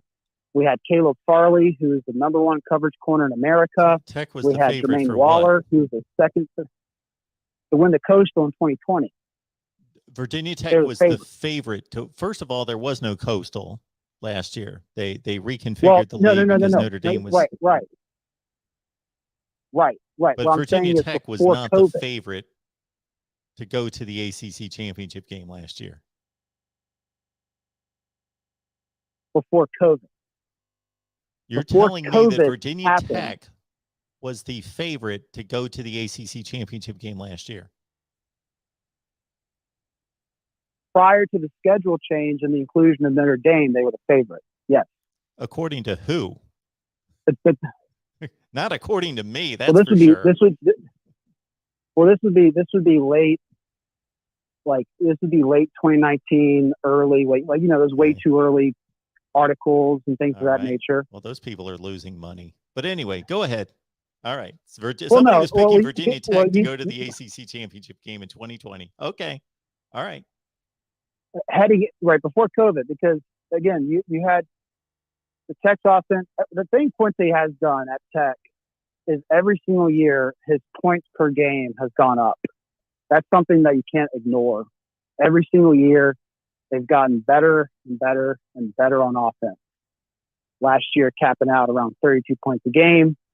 Now, that certainly isn't UNC. I think they did 38 points a game. But still, you're better. You're doing more than 4 touchdowns a game, which is pretty solid. But going in the Tech defense, you had not just the #1 cover corner, you had the #2 cover corner in America on the same side of the ball. You had a great D-line, linebacker, yada, yada, yada. But when 2020 was a tough year for Tech, when we talk about COVID, you'd be hard-pressed to find another program that was so impacted by COVID that led to the defense True. side of the ball.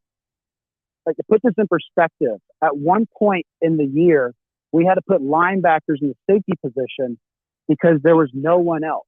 There were others, but yes, I know you're focused on Virginia Tech, but there were others like a Wisconsin that would have, Ohio State missed 22 players one game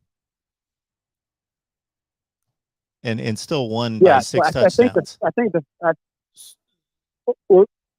true, right? But did they have a new defensive coordinator? Actually, last year they had the second-year defensive coordinator. Anyway, we're spending a whole lot of time, and I understand the deep dive, but we've got a lot of people on here that don't want to hear game-by-game recaps through the last 5 seasons of Virginia Tech. So you've brought a lot of great insight into it, and I'm aware and knowledgeable of about 90-some% of what you just stated, but there's a few things, because I wanted to know why Josh Jackson left a starting job at Virginia Tech, even if he had to fight for it for a terrible situation in Maryland. So that clears that up in my mind. But yeah, I know how the rest of this played out. We got Virginia Tech people that come on here, or used to, on a regular basis, so I was aware of their situation regarding, obviously, the COVID situation, but also their young defense and so forth. But I think the youth versus experience argument in college football is relevant. It's valid.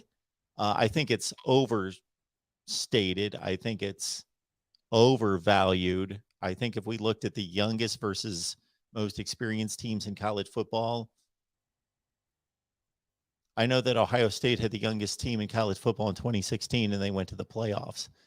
So I think that experience is a factor, but the better teams with the more talented players typically win, and we're seeing freshmen play all over the place. We've seen 8 of the 16 teams. That means half of the quarterbacks who have participated in the national championship game the last 8 years, 8 out of 16 had 0 starting experience when that season started. And they took teams to national championship games. So I think experience is a factor. It's important, but I think it's overstated by some. Well, agreed, right? So again, I don't want to keep this conversation. You got other callers, but there's a difference between a 5-star and a 3-star recruit. That matters, right? Like absolutely, talent can get you through. Talent can get you places a lot quicker when you need less. That's right. So some of the things you're saying, Tyler, get you to your potential. The reason why I'm critical of Justin Fuente. A lot of the things that you said actually confirmed more so than argued against. Why is he bringing in recruiting classes that are ranked 45th and 65th in the country the last 2 years? That's his responsibility. Right. Well, the number one number, the number that impacts your recruiting class the most is the number of recruits that you have. Right. The more recruits you get, that number is inferred as people wanting to play for your program. The less recruits you get, that number is inferred as people who don't want to. Because Tech was so young, Fuente didn't need that many people. I think one of his recruiting classes was 12 people and 14 people, not 21, 22, 23. And if you look at the average star ranking of his classes, it was actually pretty high. The reason the number was so little on a ranking perspective is because he didn't pull in 21, 22, 23 recruits. He didn't have that high of a score when you add all those people together. I mean, you go look back, you're a busy man, you're not going to go look through his classes, but the average player ranking of those two classes is high. He just didn't need that many people because, again, the program's so young, you don't need that many people. And whatever you do need, you go to the transfer portal. Now, Fuente did have a big hit year 2, year 3 with the transfer portal, but that was year 2, year 3. Year 4, not a lot of people left. Year 5, no one notable left. The last 2 years, the transfer, people going out of this program, it's been more in line with what you see at other schools than the first 2 years. So I think that the transfer argument is dated. That impacted him early in his career, not so much later in his career. But his transfer in has been great. We got Khalil Herbert last year. We all know what he did on the football field. Sure. We got the Clemson D lineman. He's going to help out a lot. So the transfer thing is not, I don't think that's an argument for him. Well, no, he's not been there long enough for him to have an early portion of his career and a later portion of his career. That transfer portal issue definitely has affected him. And one of these two classes that ranked low had 27 commits. One of these classes, the 2021 class, had 27 enrollees that was ranked 49th in the country. Was that? I'm sorry, 43rd in the country. Right. So it was the 61. I think the 61. Well, so when you say those numbers out loud, you're like, that's not good. But like right now, he's quietly sitting at top 15. Like, how do you square that? As an analyst, how do you square? It's not complete. Him having subpar. Sure, it's not complete. But I mean, Rutgers and Kentucky have top 15 classes right now. So we just have to wait. They're off to. Mike Norvell at Florida State's off to a great recruiting run right now, and the jury's very out on him because he's only in his second year after only playing 9 games. So Justin Fuentes, he's coached. What's this? His 5th year coming up here? No, 6th season coming up here. So basically, what I'm saying is, for me, I'm not running the show at Virginia Tech, but if I was in charge, this would be a near make or break year for Justin Fuente. I'm not saying he should be fired. I'm saying this would impact his future at Virginia Tech. Like, unless there are mitigating circumstances that are beyond expectation in regards to injuries, or they lose 4 games in some crazy fashion at the gun, that I'm expecting, if I'm running the show at Virginia Tech, that they've got to go 7-5 and win a bowl game, or go 8-4 and lose a bowl game. Have a reasonably successful season that's borderline top 25 to 30 in the country. If that's what the expectations are for the program. That was going to be one of the questions I was going to ask you. What do you expect out of Virginia Tech football? That's what it all comes down to. Because to me, this is not meeting expectations. Going 16 and 18 over the course of 34 games is not meeting expectations. And pulling in recruiting classes. Again, a recruiting class, I'll make this one last point, Tyler. You're right. Of course, the number of signees impacts the recruiting ranking, but 16 enrollees is lower than most. But to rank 76th in the country, if they sign 5 more players that most likely are going to be a bunch of 3-stars, maybe 1 4-star. They only signed 1 4-star out of all those signees. So 1 out of 16, if they sign 5 more players, they're most likely all going to be 3-stars.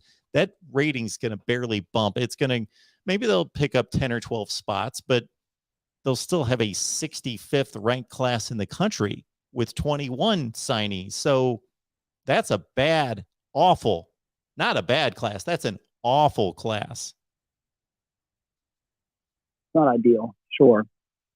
Well, when it comes to the standard, Tech recently launched their athletic fundraising campaign of $400 million, which is the second largest campaign at Virginia Tech in the history of the school.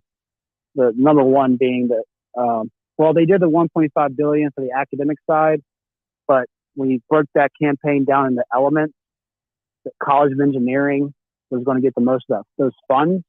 That was over $400 million.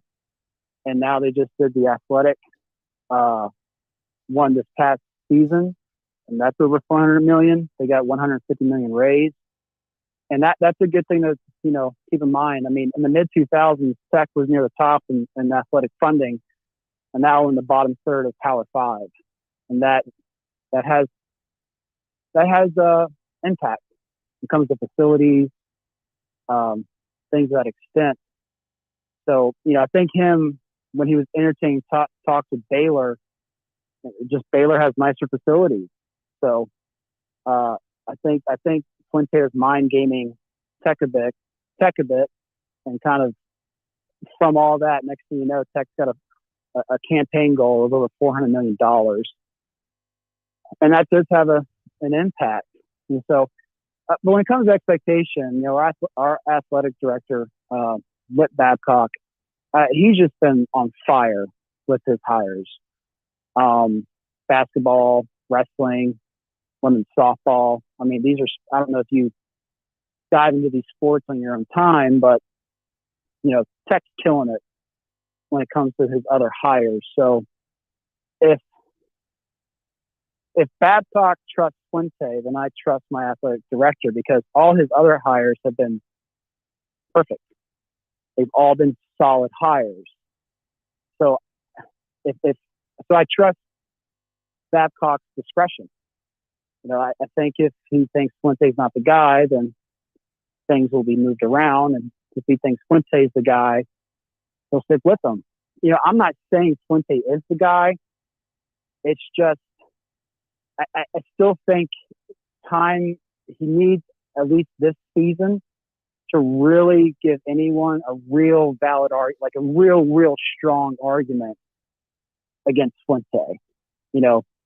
Tech, I have Tech going 9-3 this year. A lot of projections have them 8-4. And so if he can get around that ballpark, he'll definitely keep his job. But I think Tech is looking good this year. I think they'll make some noise.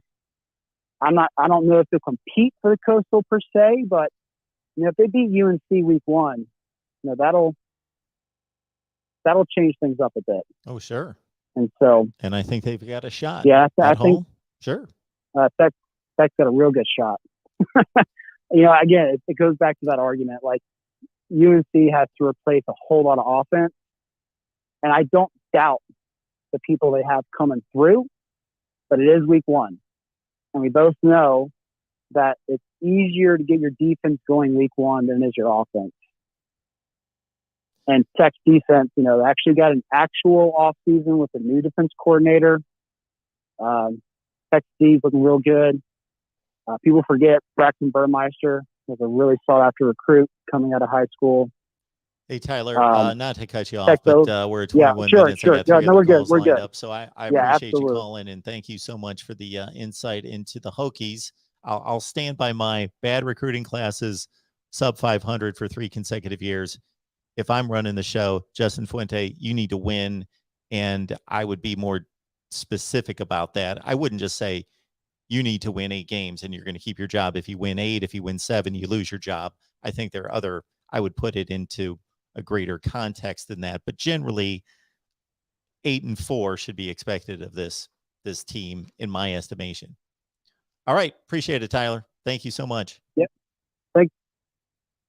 All right, let's get these calls in. It is like 1:45 in the morning. Welcome to the Voice of College Football. Who's on the line? Hello. Who's on the line? Hello? Yes. This is Sam Kim. Hey, Sam. What's going on? Hey, I just wanted to talk to you about something a little bit less team specific. Okay. And something that's very important as far as college football for me personally, which is how can we get more than 3 or 4 or 5 teams to become more viable for the conversation into the playoff eligibility? Yeah, that's and the I think that million-dollar this question. 12 team. Yes, sir. Hello? Go ahead. I think we lost Sam. No, that's the question we all want Hello? to have answered. Can you hear me? Yes, I can hear you. Okay. Let me continue, Sure. if I may.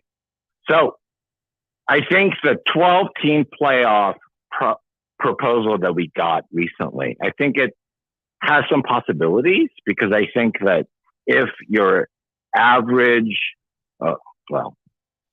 average isn't probably not the word, but like your elite 5-star, 4-star players, if they knew that we could go to a 12-team playoff, could we see a scenario where we could see a little more diffusion, more elite athletes staying in their region, going to other schools, so we don't just have 3 or 4 teams that are legitimate threats for the playoffs, because it's getting tiresome and boring.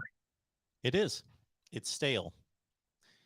I have told people for years and years and years, since we've been in this rut for about 5 to 6 years, that if you pick up any type of major college football publication from the 80s and 90s and look at it year to year, you had all sorts of teams in the top 10 to 15 in the country. You had Illinois and Iowa and all sorts of different teams from all over the country vying for top spots. And the top 15 teams in the nation, the top 5 teams in the nation changed from year to year.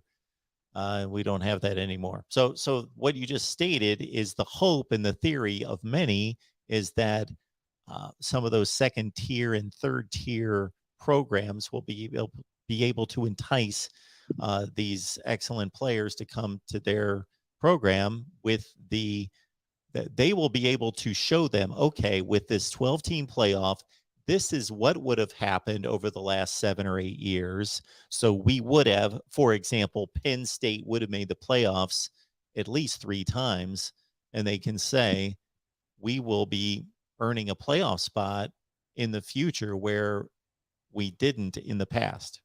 That's the conclusion people are making. I hope it's true. Well, to that, I would just immediately respond that based on what I understand, the 12-team playoff was kind of a sausage-making activity where the SEC and maybe, basically the SEC, maybe the Big Ten decided that a 12-team format would give them a higher possibility of getting more than one team into the playoffs. But Nonetheless, my basic concern and the reason I made this call tonight, Mark, and I love your work, by the way. Thank you. And I'm from Oregon, by the way. I'm a Duck guy, but I feel like I'm a fairly objective college football fan. But the basic reason is I think we need to spread this message. We need to find ways to spread the talent in the regions in the United States to make college football more competitive. And whatever we can do to get to that point, that's what I'm in favor of. That's basically the purpose of my call. I agree. Let's also understand that I'm an Ohio State fan, so I shouldn't dislike the current situation, but I still do. I don't like it. I think it's stale. I think it's boring.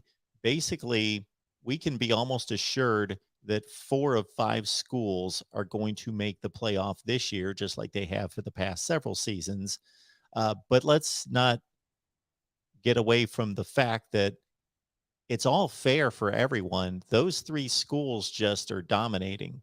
It's not their fault. Like, we shouldn't stack the rules against them to make it equitable for everyone else. It's not a situation where they should be dominating. For example, I don't know if you're a baseball fan.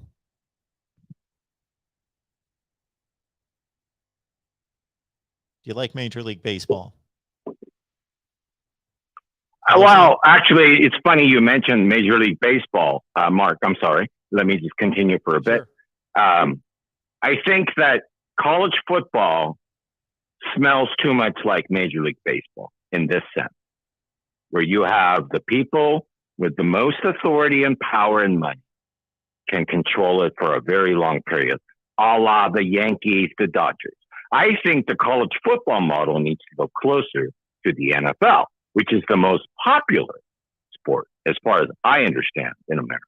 It is. I think more parity, more mechanisms for parity is going to make college football even better and more exciting than what it is now. Okay. And I'll just end it there. I'll let you go. All right, Sam. Sure. Thank you so much for the call. I appreciate it. So one of the reasons I brought up Major League Baseball is that there's an inherent advantage in being located in New York City than in Kansas City. So Major League Baseball has to, or they should, make it more equitable for their teams to share money, because it's not anybody's fault that they're located in Kansas City with, I'm just throwing numbers out there, 500,000 to 1 million people to market to versus 20 million people in New York City. So the Yankees aren't necessarily better at operating a baseball team. They just have a lot more buffer, wiggle room to earn money and therefore pay for good players just because they're located in New York City. But Major League Baseball is an entire company entity unto itself. Therefore, they need to distribute the money and make it competitive for everyone.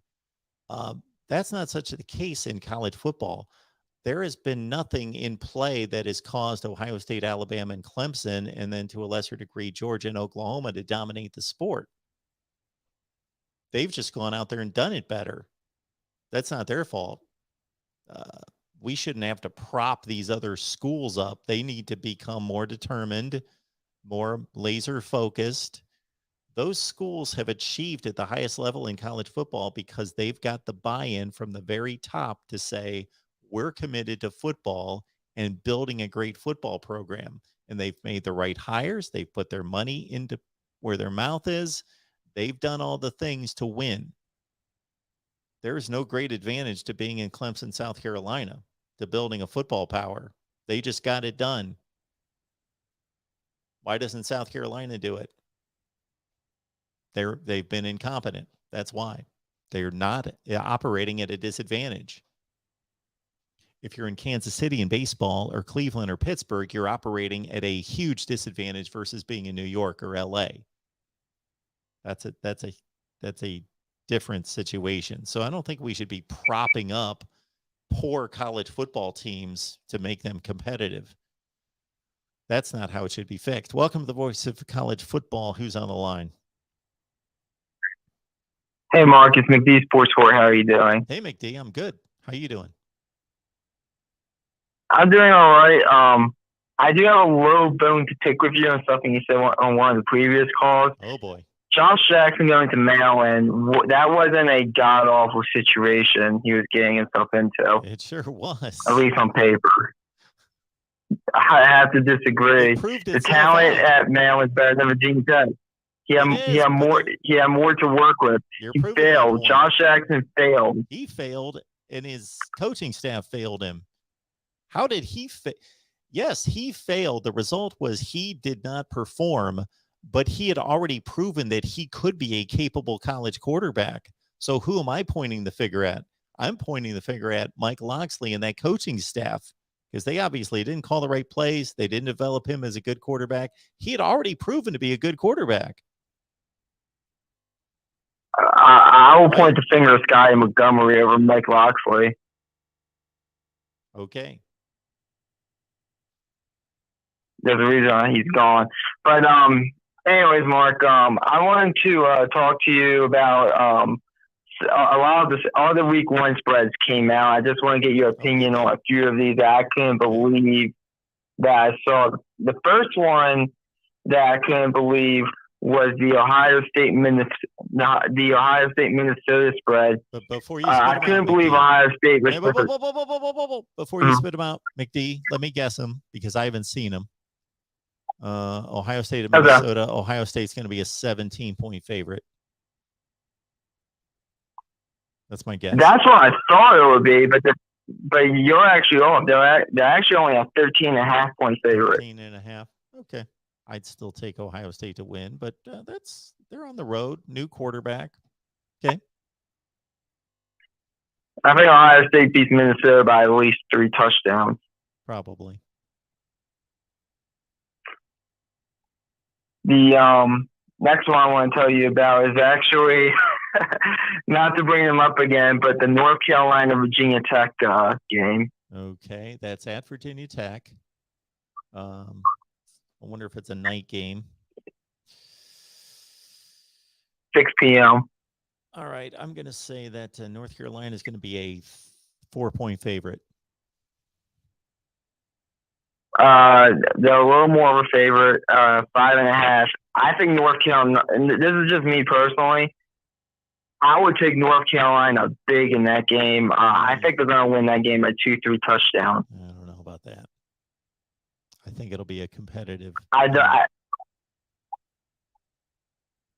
might be a competitive game, but I think North Carolina pulls away. Okay. I honestly think Virginia Tech's going 5-7 this year. I think Ferentz is gone at the end of the year. Okay, you should have taken the last call I had, not me, because he was all over me for downing Justin Fuente, which I don't know. It's a pretty easy call when you're under 500 for 3 years and your recruiting classes suck. It's about time that you need to put up a good season or you're gone. All right. Who's next up? Okay, San Jose State at USC. USC is going to be about a San Jose State was obviously good last year, surprisingly good. 7-1, I believe. USC is a 16-point favorite. You're very close. You gave them 16 points and you gave them the hook as well as 16.5. Okay. I think San Jose State covers that. That's a good line. I don't know which way I'd go on that one. If you want free money, Mark, I would take Houston and Ohio right now to beat their opponents. Houston being Texas Tech and Ohio being Syracuse. They're underdogs right now. I like both of those. Yep, I'm with you.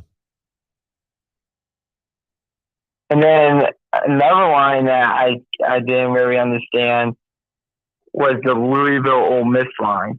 Ooh. All right. So I'm going to guess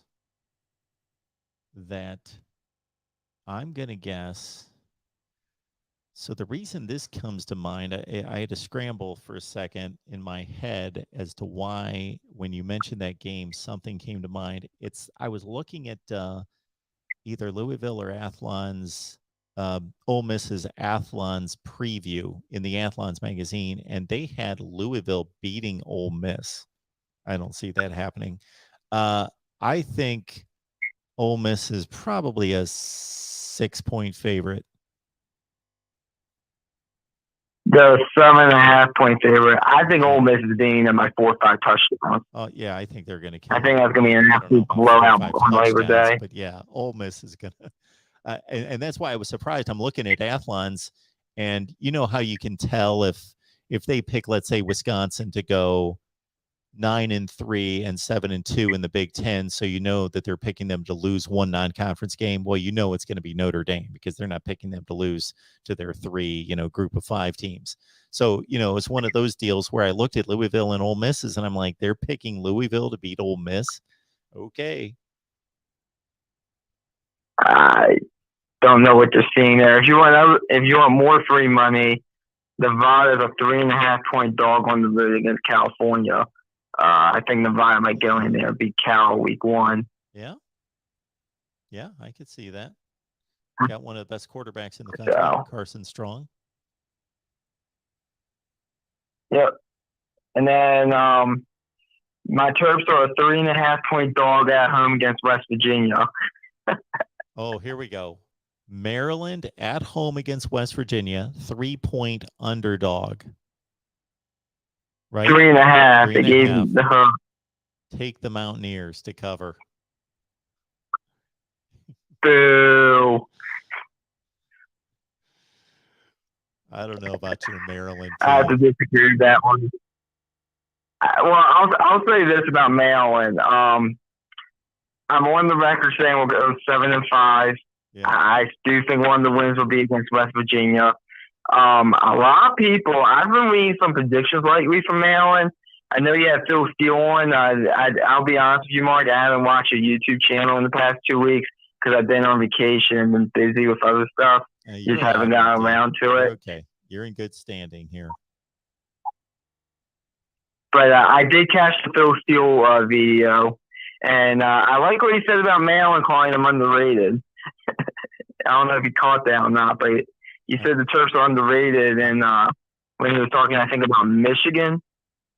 Yeah, I got to tell you that I was having so many technical problems that I wasn't listening to anything he was saying. But we're going to have him back on because we didn't have audio for about 22 minutes to start that thing. So we're going to have it back on. I've got my Maryland prediction right in front of me here, but I'm not going to unveil that because we're going to start our predictions videos very soon.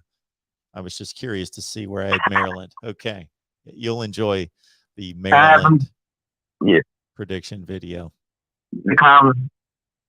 Yeah, I'm going to be all over you on that Maryland video, even if I agree with most of it. But I think, but a lot of there was one prediction video, Mark. I'm not going to say which YouTuber, but he had him winning 4 straight games against the first 4 straight games against West Virginia, Howard, Kent State, and Illinois, and then he had us losing the final 8 games.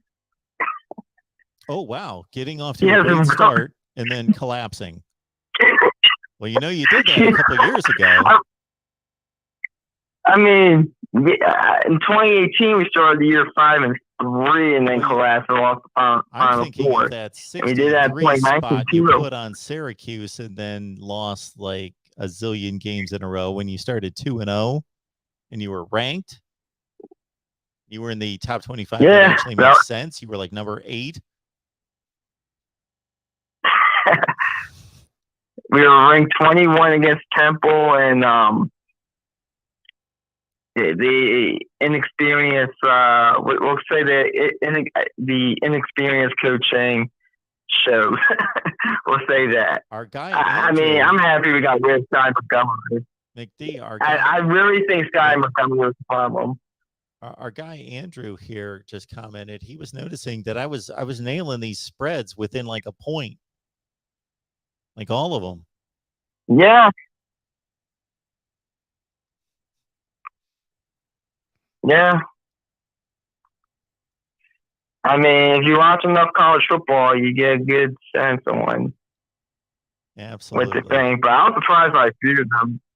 Another one to look at if you just want to cover is they have Hawaii as a 16.5-point dog against UCLA in week 0. Ooh, that's too much. I was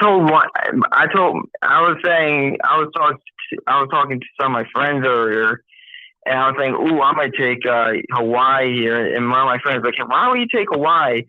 And then I was like, well, they're playing UCLA, and they're 16.5-point dogs. And he's like, oh, I might take Hawaii just to win that game. Yeah. I think people would be surprised how many two touchdown underdogs win in college football. I will again keep track of that this year, but there are more than you would think. So those games are out there. There's like 1 or 2 a week where you can take like a double-digit dog and they're going to pull it out.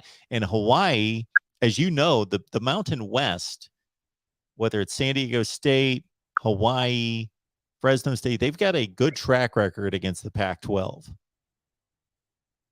Fresno State is a 22.5-point dog against Oregon. I don't know if they cover them and not. Oregon does. I would stay away from that right now. But yeah. I do want to make one quick point about one of the Maryland's foes in the Big Ten, Rutgers. I'm noticing this as well. Rutgers, I think, took advantage of a very, very, let's say, weak Big Ten East last year, going, I think, 3-5, if I'm not mistaken. Yes. They're going to fall back to earth. I'm not saying they're going to be as bad as they were in the Chris Ash days, because I do think they will be. I think they have both Illinois and Michigan State on the schedule, and those are both very winnable games. I hate saying this as a Terps fan, but that final game at home against my Terps is a winnable game for them as well. But I think Rutgers falls back to earth, wins probably 3 to 4 games. Any team besides Ohio State should sleepwalk through the game, because Rutgers will show up and beat them. But some people have Rutgers going to a bowl game. I just don't see it. I think they fall back to earth a little bit. I agree. I do agree with that. I'm not trashing Rutgers or anything. I just think I think that's what's going to happen. All right, McD. I appreciate talking. Yeah, you probably want to get to bed. Stuff. Yeah, thanks for my call. Go Terps. Our guy McD back on the line, getting things done. Love talking the spreads in college football week 1. And what you're looking at right there is the fine work by tristatesketch.com. Tristatesketch.com. These people astounded me with their work. I got to tell you, and I will get to the super chats in just a second. I apologize for not getting to those. Tristatesketch.com. Check out the work that they do there. I was not anticipating this. I did not ask for this. The fine folks at tristatesketch.com watch the show on a regular basis. They wanted to do that for me. I saw about 8 or 10 examples, and I would show them to you, but unfortunately, it's some kind of quirky function of StreamYard that I downloaded all those. I showed them on last night's show, but they're not available to me now. So I got to re-download all of them. And I downloaded that one in particular, but you see the fine work that they do there at tristatesketch.com. So if you got birthdays, holidays, whatever you've got coming up in terms of gift giving, keep them in mind. Or if you just want to do something special for somebody you love or yourself, you send them a photo, you pick out the design of wood that you want it to be sketched on, and then you go from there, and you get a buy one get one free offer. Listen to this: buy one get one free if you drop my name, Mark Rogers. So you say MarkRogersTV, whatever you want to say, Voice of College Football. Just tell them that Mark sent you, and you get a buy one get one free deal at tristatewoodssketch.com. So, man, I was floored by the craftsmanship and the work and the talent there. And I wish I could show you more examples as I did last night. I will in the future. That was pretty exceptional, I would have to say. Also, go to voiceofcollegefootball.com. If you would like to write for us, that's available to you. Go to voiceofcollegefootball.com. And again, I don't know why I don't have these downloaded. I've lost them. So I'm going to have to download them again. But voiceofcollegefootball.com, that's where you can find us. And if you would like to write for us or gear up for college football, there's all sorts of apparel there, tailgating items. Go at it. Pick out your favorite team. People are astonished. I've had a lot of great feedback about what's available there in our store at voiceofcollegefootball.com. Go to the top of the page, voiceofcollegefootball.com, top of the page. Just go right into the store, and you can go from there. It's just check it out and see what we've got available. All right, I think we've about wrapped it up. Except I want to get to these. I want to get to these super chats. There's two there. I had Chuck C's posted to the screen, and Chuck, I hope you saw that I posted your super chat on my YouTube channel the other day, because I know that I saw that I missed it. It came in right before we signed off. Oh man, I've scrolled all the way back. Unfortunately, I apologize. I can't scroll further back to post these super chats. So we had one from Chuck C. That's one fallacy to this program, is that it won't let me go through the entire live chat. I can only go back to, that's as far as I can go back. At whatever time that was, 2:02. I can't go further back than that. But Chuck C had a comment. I had it posted on the screen forever, and I meant to read it off. And then somebody else sent us a super chat, and I will acknowledge those later, but I can't now. So my apologies there. We will be back tomorrow. So I have a ton of records tomorrow. I've got to start on these prediction videos, but most likely we're going to go live tomorrow night. So just keep the notifications alive, and we'll figure out when we can go live tomorrow. Tuesday nights, Nebraska live at 8 Eastern, 7 Central, Nebraska live on Tuesday, and then just keep it locked in here for notifications. But prediction week starts. I know it's SEC, Big Ten, and ACC Media Days this week. We'll be all over that as well, and predictions coming your way right here at the Voice of College Football. So keep it locked in and check out our site again, voiceofcollegefootball.com. Go to the top of the page for the store, and if you'd like to write for us, and we will see you all tomorrow. Have a good night.